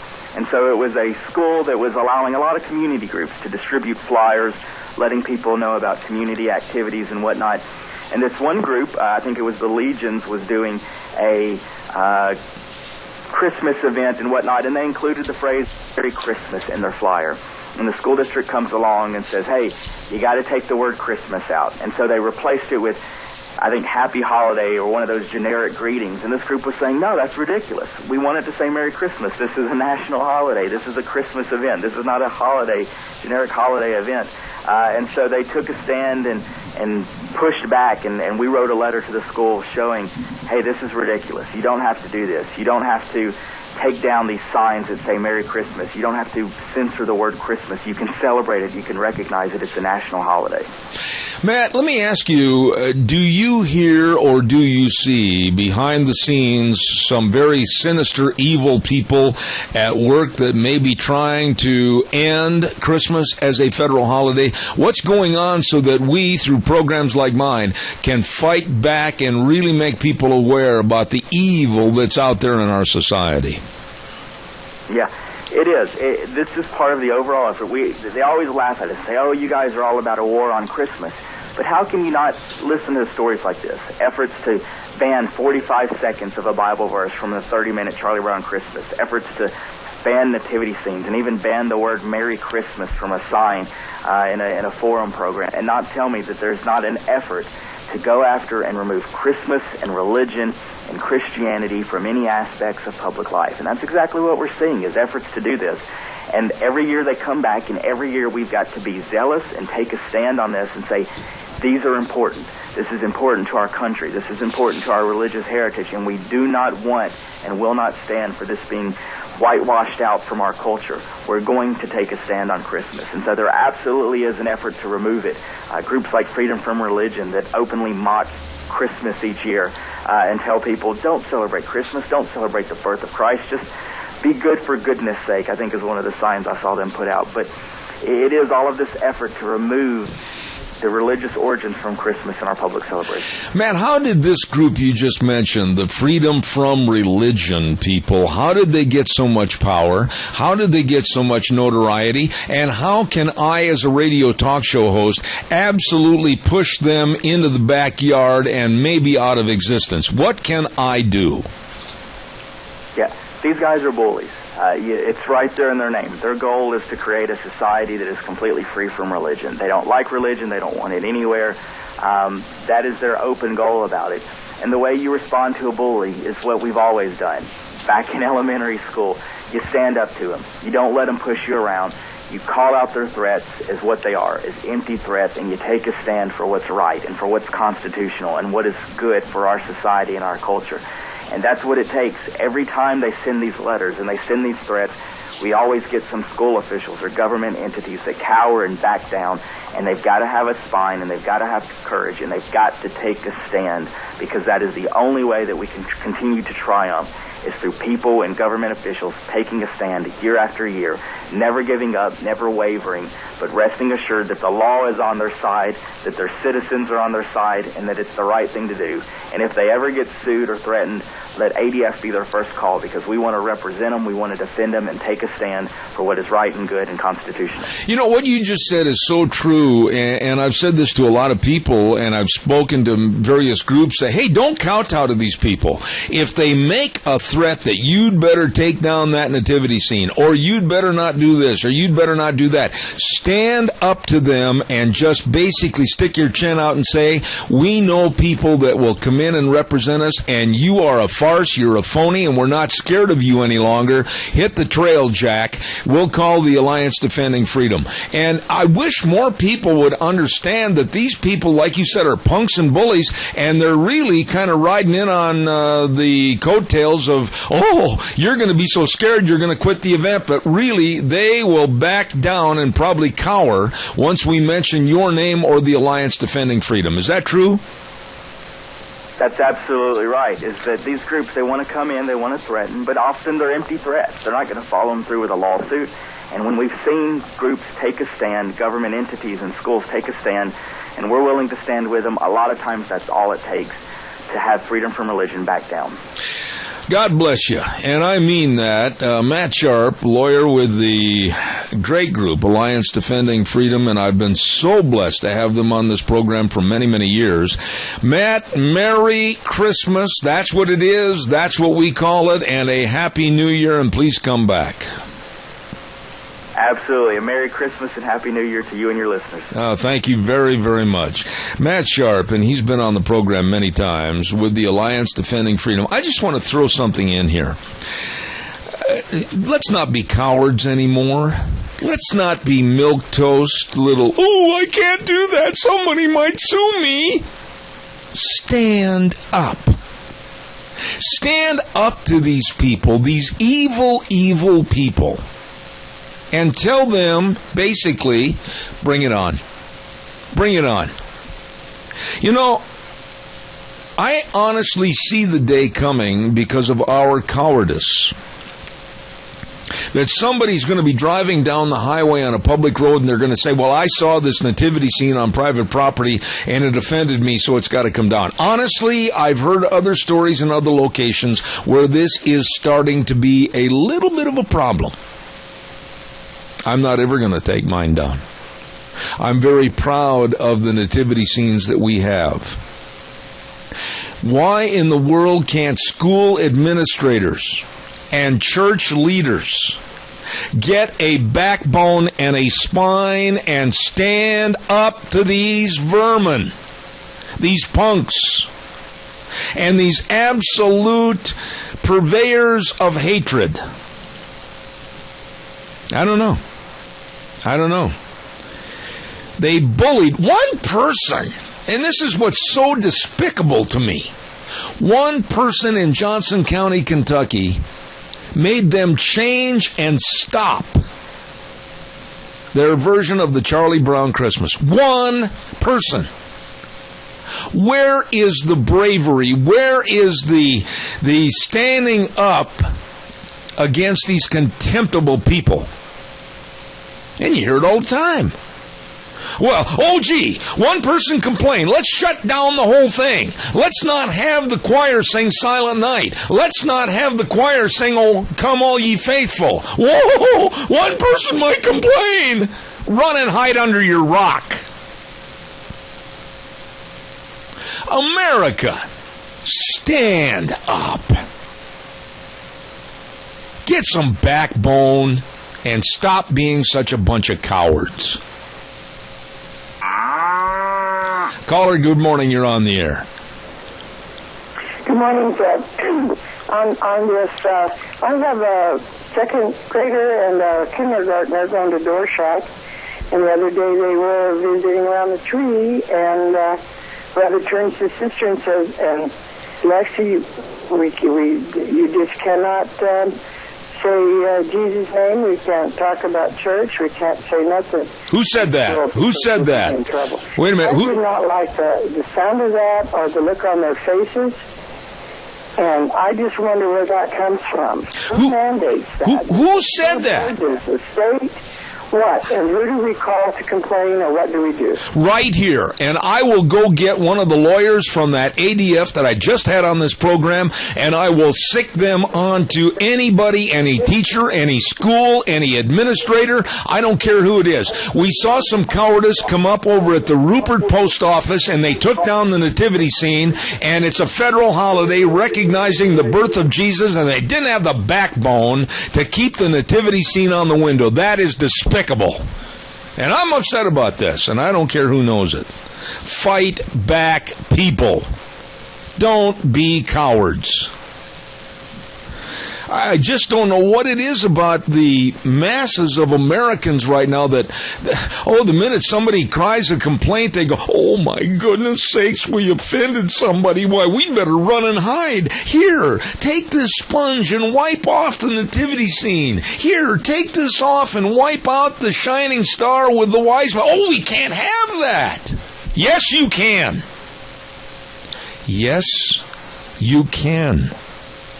Do not be led and duped by these evil people. The freedom from religion people, you heard Matt say it. They are a bunch of punks and thugs that want religion erased from our society. You ain't going to have it taken off this program. Not as long as I'm on the air, and if somebody wants to pull the plug, so be it. I'm going to keep on keeping on. Calls are welcome, 436-2244, 1-866-927-4587. Don't forget, it's time for the weather quickly, brought to you this hour by Mountain Transmissions. These folks know transmissions. They can repair them. They can rebuild them. They know all about what it should be doing and what it's not doing. They can take care of it and fix it. And they've got a transmission tune-up special for just $89.95. And I'll tell you what, Rick and the rest of the crew over there, they know what they're doing. Get a hold of them today, 504 East Main in Burley. Mountain Transmissions. Call them at 678-9110. Here's Gina with the weather. Here's your weather forecast as we kick off the work week, and a short one at that. We are in a winter storm warning through 11 o'clock tonight, and it is going to be raining, snowy, and windy. Expect a high of 38 tonight, low of 32. Tomorrow, partly cloudy and 32 with an overnight low of 23. Winds picking up to about 30 miles an hour out of the west on Wednesday.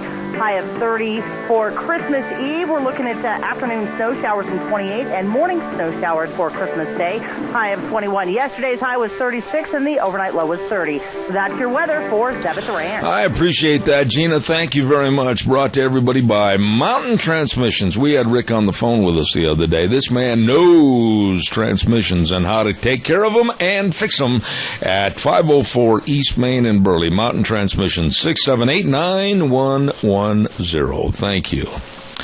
You know, let me ask you a question honestly. In your church, in your school, and in your surroundings, have you heard somebody threaten and say, oh, we better not put that nativity scene up. Oh, no, we can't do that. Oh, we better not sing that song. Why?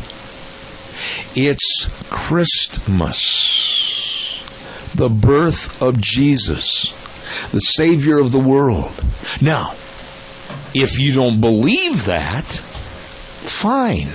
You go off, do your thing. We're not going to infringe on you whatsoever. But don't you dare infringe on the majority. And don't you dare cower and be cowardly and take down that nativity scene because, oh, the freedom from religion people, why, they threaten to sue us. Let them threaten. Good morning, caller. You're on the air. Hi, Zeb. Good morning. I'm teed off, and I'm not going to change. Go ahead. Not going to change? Are you talking about perhaps the Rupert taking down that deal at the post office? I absolutely am, and I'm not going to backwater on it either. Okay, being that I worked for the post office 30-some years, let me explain what... No, I don't want an explanation, Dwayne. Wait a minute. I don't have time for an explanation. All I'm saying is it's a federal holiday authorized by the federal government, and it pertains to and is through the birth of Christ. I don't care about rules and regulations at a post office or a fire department or anything else. It's a federal holiday because of Jesus' birthday. Well, I know the people that are involved with this, and they would not do this. They would keep that up there if there was any way possible. Then why don't they stand up? Why don't they stand up and say, wait a minute, this is a federal holiday and it's Christmas, and stand up to the powers that be and explain to them in a very succinct manner that this is wrong? Well, I'm sure that, and I know this postmaster very well. He's a very highly moral person. That I don't care about. He sounds like a very nice guy, Dwayne, but the facts are the facts. We're a nation of cowards that don't stand up for what's right. Well, what he did probably, Don, I'm just assuming, because this is the way they do things. He called Boise, said, I got a complaint. There's somebody up in Boise that doesn't want to lose their job, and they want to get a promotion, and they said, take it down. And he probably regretted or didn't want to, but they said, if you don't, even though you got almost 20 or 30 years in there, we'll fire you and you lose. All right, but what's the good of having it be a federal holiday with the postage, with the birth of Jesus laying in the manger? I've got some of those stamps. What's the sense of having a federal holiday if you're not going to honor it as such, and you threaten somebody with job loss over a federal holiday, Christmas? This is ridiculous. Well, this is where the appointee of the post office,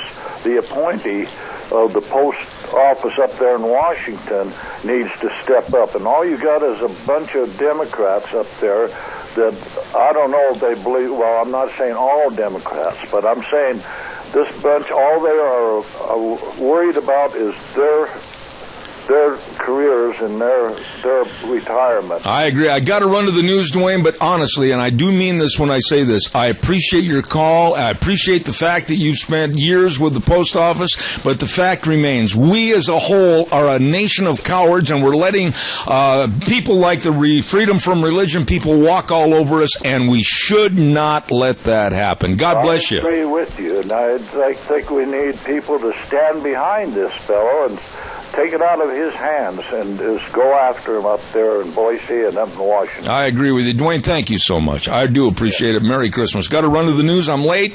News next from CBS.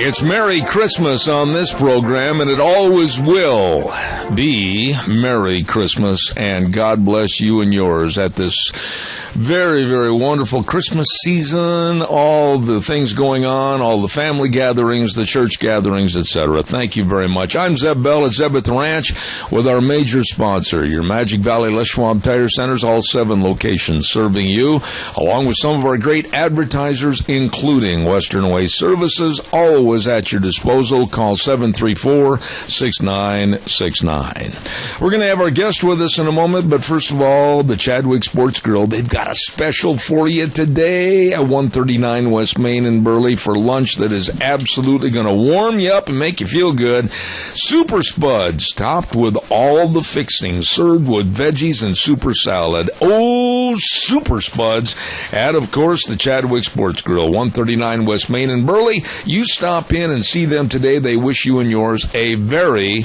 Merry Christmas. Also want to remind you on Thursdays, we have a segment on our program called Cassia County School Days, and we really appreciate our sponsors of that segment, A Child's World at 1308 Overland in Burley. Don't forget, winter clothes right now are 25% off, and they got all the toys, games, puzzles, and books 25% off. It is a family store, A Child's World, 1308 Overland in Burley. Also, along with the Ambulatory Surgery Center at 1344 Highland in Burley, the number to call and save money on your outpatient surgeries, 677-8888. Call them today, and they can give you all the information on life-saving colonoscopies, eye surgeries, dental procedures, all of this and more at Ambulatory Surgery Center, along with the Child's World, bringing you school days in Cassia County. We have been blessed on this program with having the very best people talk about various subjects that are very pertinent in the news, and water is a very important subject for the state of Idaho and those of other areas that are trying to take our water. And with me is the director of the Idaho Water Users Association up in Boise and a very dear friend of this program, Mr. Norm Semenko. Norm, Merry Christmas, and thanks for being on the program this morning. Well, Merry Christmas, Zeb. Thank you. It's a pleasure to be on and with your listeners and you. You know, it wasn't that long ago, a couple of days back, that you had a very interesting article in the Times News and other newspapers about California holding Idaho and other western states hostage over water. Give us kind of a summation of that story and why you felt the need to put that in the paper. Well, yeah, Zeb, I'd be glad to do that. It's a very frustrating issue, like a lot of things that are embedded in Congress and in Washington, D.C., but everybody knows we have had major droughts across the West, and there's been particular focus on it in California with all of the problems that they've had, and it is a big part Mother Nature, but it's also a big part environmental regulation and restrictions under the Endangered Species Act and other environmental laws. So there's a real tension in Congress between proposals to quote-unquote fix or provide assistance on this drought relief issue in California. And a couple of different things are happening. One, you've got potential fixes that could apply west-wide that could impact all of us adversely.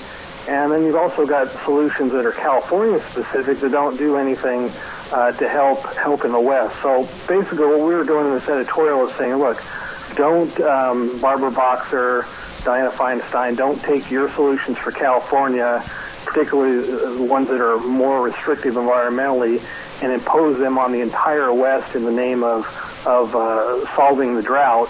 And conversely, don't do anything just for California that maybe should be provided to the other western states. So if we could get the two sides, the Democrats and Republicans, the House and the Senate, folks in California, folks not in California, to all work together, we could come up with a solution. But of course, the proof is in the pudding here with the end of the session and them going home with not having accomplished anything, that they're just not capable, apparently, of getting anything done in that manner. So it's very frustrating, and the article, the editorial tried to express that from the non-California perspective, I guess. Norm, I've got a lot of friends in the San Joaquin Valley down in California. Lots and lots of friends. I've rodeoed all over that state of California, and I know the farmers. I know the ranchers, many of whom have talked to me and said that a lot of these problems could have been averted with the water that they did have, but they weren't allowed to use because of environmental concerns.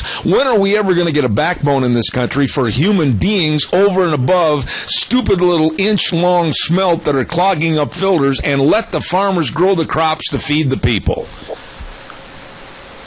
Yeah, you've hit right on it, Zeb. Unfortunately, the courts, it's very, very rare that you see a court decision that finds its way to common sense versus the Endangered Species Act, because they feel they're constrained in a lot of cases by the Endangered Species Act and the court precedent.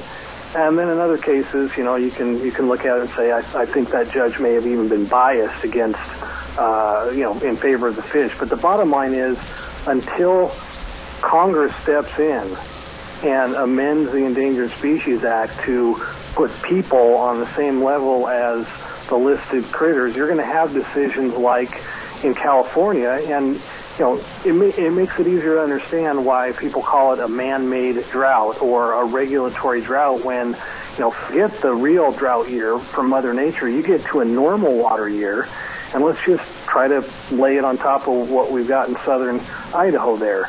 You've got 4 million acre-feet of storage in the system above Milner Dam that supplies water for a number of farms and subdivisions and other folks throughout southern and eastern Idaho. Imagine if that 4 million acre-feet was physically available in a particular average or good year, but the law, the court case, the biological opinion, or whatever it might be under the Endangered Species Act says you've got to allow 3 million acre-feet of that water to go downstream for flow targets in Washington, which is what the environmental groups have argued in the past. They've argued that there's a certain flow, average flow down there that needs to be met, and on average, that would require 3 million acre-feet of water from Idaho in the summer to meet that flow target over a 72-day period. Now all of a sudden you've got 25% of your system storage available for farmers because you've taken 3 million of the 4 million and sent it down. Is that a drought, or is that caused by excessive regulations? Now, fortunately, the environmentalists have not prevailed on that argument in the Northwest, and in fact, there's been a settlement with the federal government, the Nez Perce tribe, the state of Idaho, where we've concluded that only 427,000 acre-feet goes down, and even then, that's only when it's from willing sellers and available, and it includes the 2 million acre-feet of storage over in the Boise and the Payette. In other words, out of 6 million acre-feet, 427,000 acre-feet, when it's available, will be provided. We still don't like that. But you can understand that's a far cry from evacuating automatically 3/4 of. What if the system only filled 75%? You only had 3 million acre-feet, which is not an unheard of scenario, and you've got to send it all downstream from the salmon.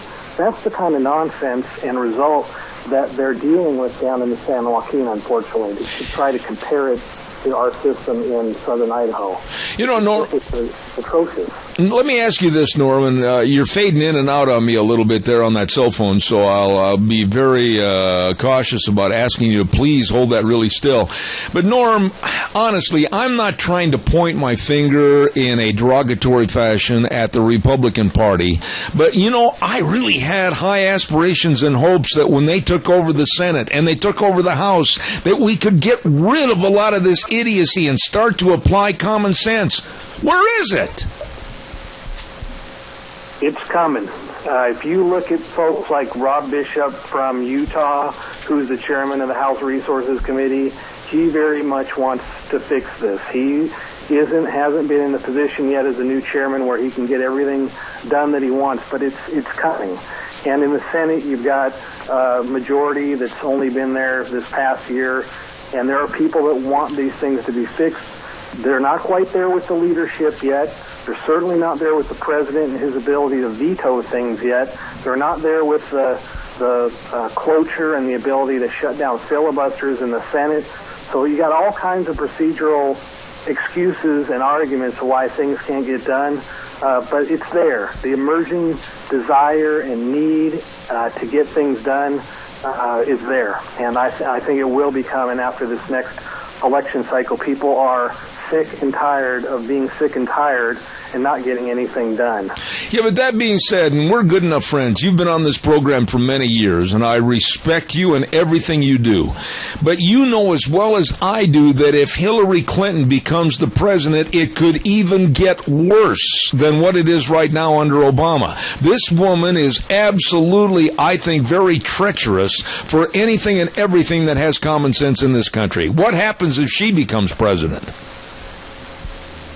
Yeah, I don't doubt, Zeb, that some of the regulatory nonsense and executive orders and rulemakings and the things that you're seeing out of the Obama administration with the waters of the United States and those kinds of things, I don't have any doubt that those things could continue, won't get reversed under a President Clinton if she's elected, just because of her past policies and her beliefs and wanting to continue what Barack Obama has done. So you've got to see a change in the ability to legislate and get things passed, and also to continue to take the best cases and the best facts in the courts and try to move them forward. So it's got to be a multi-faceted approach. But you're exactly right. If the current administration continues with a third term, Hillary Clinton, we will see nothing but more of the same and a continued defensive posture on our part in the water user community to try to push back on some of these regulations. Now, I will say on the waters of the United States, that, in our view, is plainly wrong. It's not consistent with the Clean Water Act. There's a lot of court cases going on right now. We've had some success in North Dakota and other places with getting the preliminary injunction. So we've got hope that that one will get struck down. But then, of course, the agency would have to start all over again in promulgating a new rule. So tell me who's going to be president. I'll tell you what that rule is going to look like. Yeah, now, I want to talk about one other facet of this mess that we've got in this country, and it's not just with water. It's on everything, the Endangered Species Act, etc. It all goes back to the environmental movement in this land, along with the animal rights crusaders. You know something? When are we going to stand up and have a backbone as far as we, the people, Norm? I'm sick and tired of being kowtowed by these people and saying, you can't go here, you can't go there, you can't do this, you can't do that. And then when we want to build water storage, possibly to help protect the American farmer and rancher for the dry years, then they put the kibosh on having any more water storage. I mean, my God, this is absolutely asinine what's going on in this country. Yeah, I've been in these meetings as recently as last week where EPA is trying to impose on our irrigation ditches and our canals, our delivery and drainage systems, the same standards that apply to rivers, streams, lakes, and oceans. And, you know, you just got to have people that are educated enough on this, understand it well enough to stand up and say, no, we're just not going to go there. And whether it's a group that you belong to, the Idaho Water Users Association or the Idaho Farm Bureau Federation, whatever group it might be that you belong to, or an elected official that believes that way, that's in there that you can support. We have got to have strong leaders in these positions to push back on the bureaucracy that's constantly trying to change the rules. I mean, nobody would seriously contend that when the Clean Water Act was passed in the early 1970s, that it was focused on or would affect irrigation ditches. It was about the Cuyahoga River being on fire. It was about the waters of the U.S., the navigable waters. And here we are, 40 years later, without a substantive change in the Act, and EPA and environmental groups with a straight face saying, well, we may exempt some ditches, but, you know, some ditches and canals are going to be waters of the U.S. How did we get to this point when the law has not changed? So it requires constant vigilance, constant pushing back in court, in the legislatures, in agency hearings, and even in our own legislature with their ability to review rules that are promulgated by DEQ at the behest of EPA. So, Norm, we have a caller with a question, and we'll take that quickly. Thank you very much. Caller, fast. I'm almost out of time. Go ahead, please. Yes, just over the weekend I heard, on the news about something that the U.S. government, whatever it was, the USDA, EPA, whatever, the waters of the U.S. is illegal, what they have done, and I don't know who found it that way, but I'll hang up. Norm, go ahead and respond, please.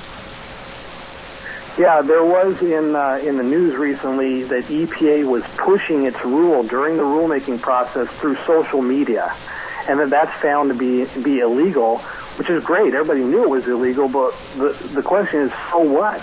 Is the rule going to get thrown out because of that?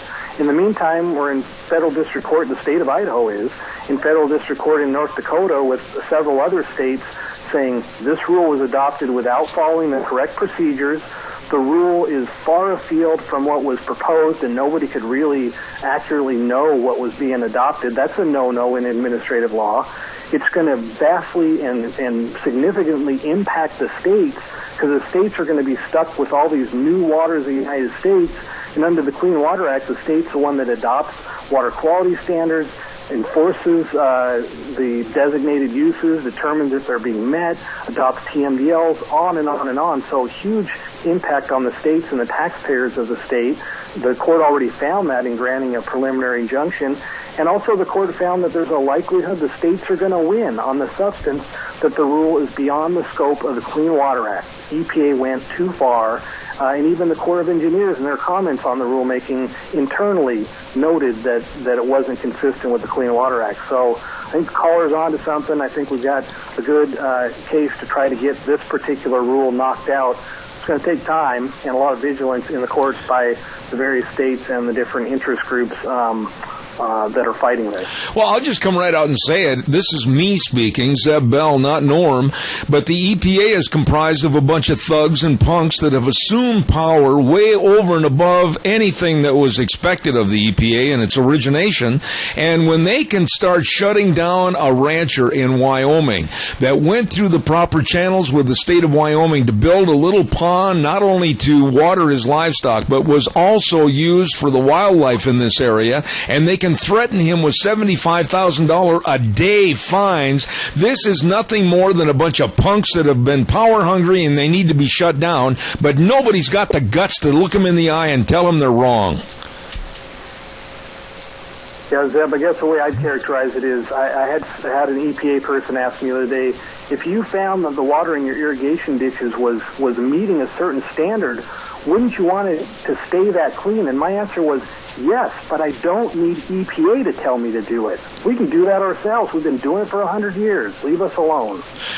You know, Norm, I really appreciate you. I want to tell the audience that this man, I called him at the last second this morning to fill this spot on my program, and he's such a good friend of this program and has been so helpful. Norm Simanko, the director of the Idaho Water Users Association, thank you, and Merry, Merry Christmas to you, Norm. I really appreciate it. Well, thank you, Zeb. Merry Christmas to you, and anytime I can be available to talk to you and your listeners, many of whom are water users, happy to do it. Thanks. God bless you, man. Thank you so much. A real gentleman to help us out this morning on the program, Norm Simanko. And we're blessed in the state of Idaho to have a person like him as the director of the Idaho Water Users Association. Yeah, I guess I'm on my tirade this morning. I will not apologize either. This is the way I feel, that we have become so laid back, like sponges. We're like sponges. And when the government or government regulatory entities say, you can't do that, we don't question. We just sit back and go, oh, I'm sorry, boss. I'll change. I'm sorry. The premise of this country, right? The first three words. We the people. It's not we the EPA. It's not we the freedom from religion kooks. It's we the people. And we're not standing up. And we're not fighting back. I took a call here a couple of days ago. I used the word, and I will not back up on it. I used the word revolt and revolution. And some sanctified do-gooder, oh, you can't do that while you're preaching discourse and all this kind of stuff. Maybe I am. Maybe I am. Because when somebody tells me that I can't worship my Lord and Savior Jesus Christ, and we can't have a nativity scene up, we can't have any Christmas carols sung at a school play. Yes, you can. And I'm sick and tired of these dolts that are telling us this, having the power, when we the people should be standing up. Go sit down in that corner and don't bother me again. It's the same with our water. Taking water away from human consumption and usage to protect a little bitty inch-long smelt that is worthless and definitely not endangered. And stopping the production of food for the masses around the world. That is complete incompetency and idiocy. No, I will not weaken. Merry Christmas wishes from Pump Service, 103 West, 500 South of Burley, with the Baker Boys. These are good people, and they want to thank everybody for their business, and they've been so successful thanks to you. Call them if you have any problems with your pumps, your water softeners, whatever. The Pump Service folks, the Baker Boys, wishing you and yours a Merry Christmas. Along with Pickett Equipment Company, my goodness, I have known these folks for years and years. What started as a on the farm, out in the shop business, now they ship equipment all over the world. Holy smokes, they're good. 976 East Main in Burley. Pickett Equipment Company saying Merry, Merry Christmas. Vicky's Country Gardens, why don't you call her today, and maybe if she's not right there at the business, she can run out there and help you with gift certificates for Christmas. Great idea for next spring and summer gardening from Vicky's Country Gardens, 185 South, 600 West of Paul. The number to call, 431-5667. And also wishing you a Merry Christmas. And these are dear friends of mine, Quality's Electronics in Twin Falls, right there at 1730 Kimberly Road. They've got all the TVs. They've got all the Blu-ray players. They've got all the home theater systems. What a store and what knowledgeable people. They're open 9 to 7 Monday through Friday, 9 to 6 on Saturdays. Quality's Electronics wishing you and yours a very Merry Christmas. We're going to send it back over to our main studios right now, and we're going to come back with a gentleman by the name of John Preston in just a few minutes, right here on Zeb at the Ranch. Don't you go away. And now, back to Zeb at the Ranch on AM 1230 KBAR. To reach Zeb, call 436-2244 or toll free 1-866-927-4587. And now, here is Zeb Bell. Welcome back to our final 30 minutes on the program for this Monday, the 21st of December. And Merry Christmas to all of you out there this morning. I had this gentleman on my program once before, and I found him to be very interesting. He's a Marine, a veteran, and a firefighter, a husband, father, singer-songwriter. Good morning to John Preston. John, are you there this morning? How are you? I'm here, Zeb. How are you, sir? I am just peachy this Christmas season, and may I extend to you and your family the merriest of Christmas wishes. Thank you very much. What? Now, you're in California. What part of California are you in right now, John? I'm in the Bay Area. Down at San Francisco area, all right. John, give us a little background on your life. I understand that, as I said a moment ago, you're a veteran Marine and a firefighter, and when I saw that, it really struck home to me because my son is also a fireman, and it's a job where you really put your life on the line 24/7, 365 to protect other people. Tell us a little bit about what you're doing right now. So, I mean, just a little background on everything in general. I was in the Marine Corps from 2000 to 2004. I was an Iraq veteran. I served as a squad leader for H&S Company Mission Squad. We probably ran 120 combat missions during that time period. Currently a firefighter working for Palo Alto. About a year and a half ago, I get injured at work. find out that I'm going to be out for 8 months, and I realize that I'm not done playing music. I've been playing music probably for on and off for 20 years. So pick up the phone and call everyone I know, end up getting a record deal with Pacific Records, and here we are a year and a half later after that, and we're making a huge difference in the lives of veterans all over the country. 30% of our proceeds of our first album are going to fight PTSD, to the boot campaign, and 30% of this new album is going actually to a Marine wife that lost her husband in combat last year. So we're moving forward. We're getting a ton of media. We're doing everything we can to make a difference to help fight against the 22 a day that commit suicide. That's veteran suicides per day. It's 22 right now. Oh, my. And we're doing everything that we can to make that awareness for the rest of the country. You know, John, first of all, I want to say God bless you for what you're doing. And then let me ask you some questions in regards to what you just mentioned. When you came home from the service, did you feel that you were slighted, and I use that word slighted, by the VA with possible help on PTSD? Are our servicemen and women in general, are they not getting the care that's due to them? Well, it's interesting, Zeb, because when I got back in 2004, the combination of letters PTSD didn't really exist. We didn't know what we were dealing with. We had no idea what we had. There wasn't a very good exit process in general. So that's a lot of the guys that you're seeing with the major issues right now are the ones of us that got out 10, 11 years ago that didn't have the ability to even know we could get treatment. Mm-hmm. And it hasn't been very vocal. It's not like the VA is, encouraging us to come sign up. And that's where the issue is we need to make ourselves aware that there is a possibility to get treatment. Right.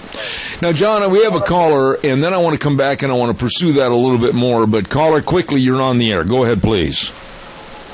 Well, just the unbelievably irresponsible spending of this administration and this president, and how he is the extravagance over the top extravagance of him going on vacations, like, for instance, right now to Hawaii, and then the real heroes of our country are left in the wind. And as you just say to yourself, he couldn't really care less about you heroes, and I'll hang up. John, go ahead and respond to the caller, if you would, please. Yeah, and, that's the thing. We can't even get caught up in that, because you're right. And for us, we are the ones that need to take care of ourselves, and that's how, when we were in combat, when we were on the battlefield with our brothers and sisters, we kept them alive, and that's what we have to do now. And we don't need to rely on our vacationing president to take care of that, because he's not going to be here in a year. Hopefully things will change, but for us, we all just need to fight for us and make sure that we take care of ourselves. Let me ask you this, John. I was not able to go into the service during the Vietnam era. I was 4F, but I want to say this. Do you think that a lot of veterans that come home, they probably have that John Wayne attitude, like myself in other instances, that, oh, well, I don't want to admit that I need help, so they try to portray that they're still tough, but yet this eats away at them until they really have severe problems. Would you agree with that? 100%. I'm one of those people. I've been dealing with PTSD for 12 years, and I've never gone and got treatment. My father took, when he got back from Vietnam, I think he started finally getting treatment from the VA from Agent Orange in 2009. So, yeah, that's part of our stubbornness, and, part of it is us getting everyone else aware and saying, hey, it's okay. It's okay. You're not a sissy. You're not a baby. Go and get it looked at. Go and get it taken care of. What can I do, John? I'm serious when I say this, because I really look forward to having you on my program this morning. I will do, on behalf of this radio program that I own, I will do anything I can to be of assistance to any and all veterans. But what can my audience do to help? Spread the message. That's the number one. You ask 90% of the people on the street right now if they know about a veteran suicide rate of 22 a day, they're going to be shocked. So spreading the message is number one. Giving a helping and thanking a veteran. You know, these guys, believe it or not, when you tell them thanks, man, it really does make a difference. If you know one, text them and say, hey, what's up? You know, how have you been? Because it really does change the course of what's going on in their lives. And if they're falling into a depression and they realize that there's someone there that cares, it could make a big difference. John, so just awareness, and that's what I'm trying to do through my music. Right. So spread that music around, get it out. Go on iTunes and buy our album, buy it anywhere you can download it. We have 2 albums out right now, Your War's Over and Day to Night, and that's a great place to start. John, let me ask you this question. We've heard so many, and you would know more about this, much more than I would ever know, but we've heard so many reports about misrepresenting the funds and misrepresenting what's done for our veterans through the VA, and we have what appears to me to be very poor leadership of the Veterans Administration. Can we, the public, make and force demands on the VA to be treating our veterans better if we make a consolidated effort to yell, scream, and holler? Tell us if we can help that way. Yeah, absolutely. But that's the thing is we have to get that together and we have to consolidate that because there are so many other minority groups that will yell, scream, and ask for what they need and they receive. So it's all about us making as much noise as we can. And actually, I've said it, I do it through rock and roll, and whatever it is that you can do, let's stand together and let's make the noise. Absolutely. Now, John, tell us a little bit about your music and your musical career. And I know you're doing exactly what you're talking about. You're walking the walk and talking the talk. About 30% of the proceeds from your music goes to help the veterans. But where did you get this musical ability? Was this something that was a God's gift, or did you really have to sit down and try to texture it to make it better? I mean, tell us a little bit about your music. Well, there's always texturing, but this was definitely, a God-given thing that I'm so glad that I'm back to doing again. My music career actually started in 2004 when I was in Iraq. We had wrote a song, a buddy of mine and I wrote a song about a group of Iraqi school children that had surrounded us, and they were singing Good, Good America. For me, it was the first time I had felt like, here it is. Here's what we're doing. We are building a youth for this country. This is it. So I go back and I write this song. It ends up, long story short, we're covered by LA Times. We have 500,000 downloads of a song in a day on the video. And we are all over the country. So 2004, I'm coming back from Iraq, signing a record label and going around the country doing media.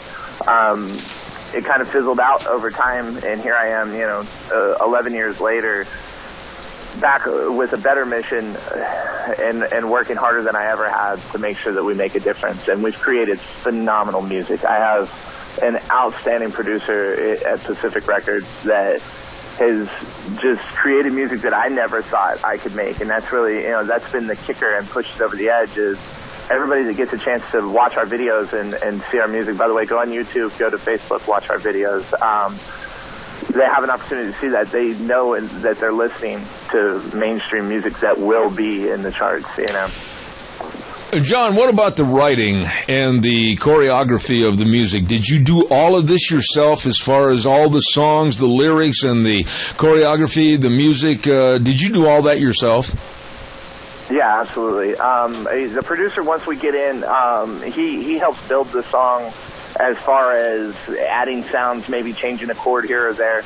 But I write, and for the songs that I know, a song like Day to Night that I wrote about Marine Charles Strong that died in combat, I finished that song in 20 minutes. And it's one of those things, when it comes, and it just all comes out. And it produces itself and it creates itself, and I'm just the tool to put it down on paper basically at that point. God bless you. Now, please take your time right now and tell my audience how they can get your albums and these songs. Where are they? How can they obtain them? Go to iTunes.com, like I said. The more buys that we get on iTunes, and that's why I push iTunes so much, the more that we get on iTunes, the more opportunity that we have to be in the charts every week. We get in those charts, we're going to take off, we're going to be on top, and then we're going to have a chance for one of us, and I say one of us, one of the veterans that fought this war, to continue to fight this war for us and get us further and further. If you don't have iTunes, we're on Spotify, we're on Amazon, we're on Google Play. So wherever you can download music, you can find us. Go to Facebook and follow us. See what we're doing. Watch the new videos. See what city we're in. See what we're up to. Because we're moving around quite a bit, and we're doing a lot of work for charity. So follow us on Facebook. Watch our videos. Share our videos. Get it out to the whole world. We love the support that we're getting already. We're completely moved by our fans and how dedicated they are to us, and we want to keep growing this so that we can become literally the first one of us to make it to the top and be able to make a difference while we do it. I never knew that I would be a politician and a musician, but that's kind of what it's become. Now, John, give us very slowly so people can write it down, your website or how they can make sure they keep in touch and also get all the information. Do you have a website that you can give out? Yeah, just go to Facebook. So it would be facebook.com/John Preston Music. All right. Well, I just am so honored to have you on my program, and I just absolutely salute you for your efforts to help our servicemen and women when they come home. God bless you, John Preston, and Merry, Merry Christmas. Thanks for being on the program this morning. To you and to everyone there with you. I really appreciate you getting us on, and thank you for your support. All right, sir. Thank you so much. God bless. There's a gentleman by the name of John Preston and a man and his music that are trying to help our veterans, and I really salute him. God bless him. John Preston, and check it out on Facebook and try to get those albums, and they sound like they're really, really well done, and I'm going to check it out right after I get off the air this morning. Thank you, former veteran Marine and now firefighter John Preston. Thank you very much. Right now, let's get the weather in here. And the weather is brought to everybody this hour by Scarrows Meats. My goodness sakes, 331 North Road, Jerome. Number to call, 324-7657. They have got what's called the Harvest Bundle. This is absolutely delicious with beef like chuck roast, boneless cross rib, and 8 New York strip steaks, and the pork with the 8 boneless pork chops and bacon, and the Boston butt roast, and the chicken. Oh my goodness sakes. 32 pounds of meat for only $79 plus tax. And everything they sell is guaranteed from Scarrows Meats. 331 North Road, Jerome. The number to call, 324-7657. Here's Gina with the weather. Here's your weather forecast as we kick off the work week, and a short one at that. We are in a winter storm warning through 11 o'clock tonight, and it is going to be raining, snowy, and windy. Expect a high of 38 tonight, low of 32. Tomorrow, partly cloudy and 32 with an overnight low of 23. Winds picking up to about 30 miles an hour out of the west on Wednesday, high of 30. For Christmas Eve, we're looking at afternoon snow showers in 28 and morning snow showers for Christmas Day, high of 21. Yesterday's high was 36 and the overnight low was 30. That's your weather for Zebeth Duran. Gina, great job again. Thank you very much. Brought to you this hour by Scarrows Meats. 331 North Road, Jerome, Don Scarrow, and the rest of the crew. And the number to call, 324-7657. You know what? I'd like to have some people call right now and just kind of give me your feelings about some of the things we've talked about this morning. And I really get upset, and I make no apologies, about those in our society that are trying to take Christmas and just belittle it or throw it away. And I honestly think that if we don't stand up and we don't start fighting back, the day is looming, this is my opinion, the day is looming on the horizon to where we'll see a repeal of Christmas being a federal holiday. We will see absolutely the people like, and I hate to use the word people, actually the vermin from the Freedom from Religion group just basically push us as Christians and our faith off the cliff. We're not standing up. We're not showing any unified power, and we're not showing resistance to their absolutely heinous attack on our beliefs and the majority beliefs of this country. Call me and let me know what your thoughts are. Maybe you think I'm wrong. Call me if you think I do. If you think I am, I've got broad shoulders, and I can darn sure take the heat, but I can give it back too. Call me at 436-2244, 1-866-927-4587. I am going to break down tomorrow and do my Christmas shopping. Yes, Virginia, there is a Santa Claus.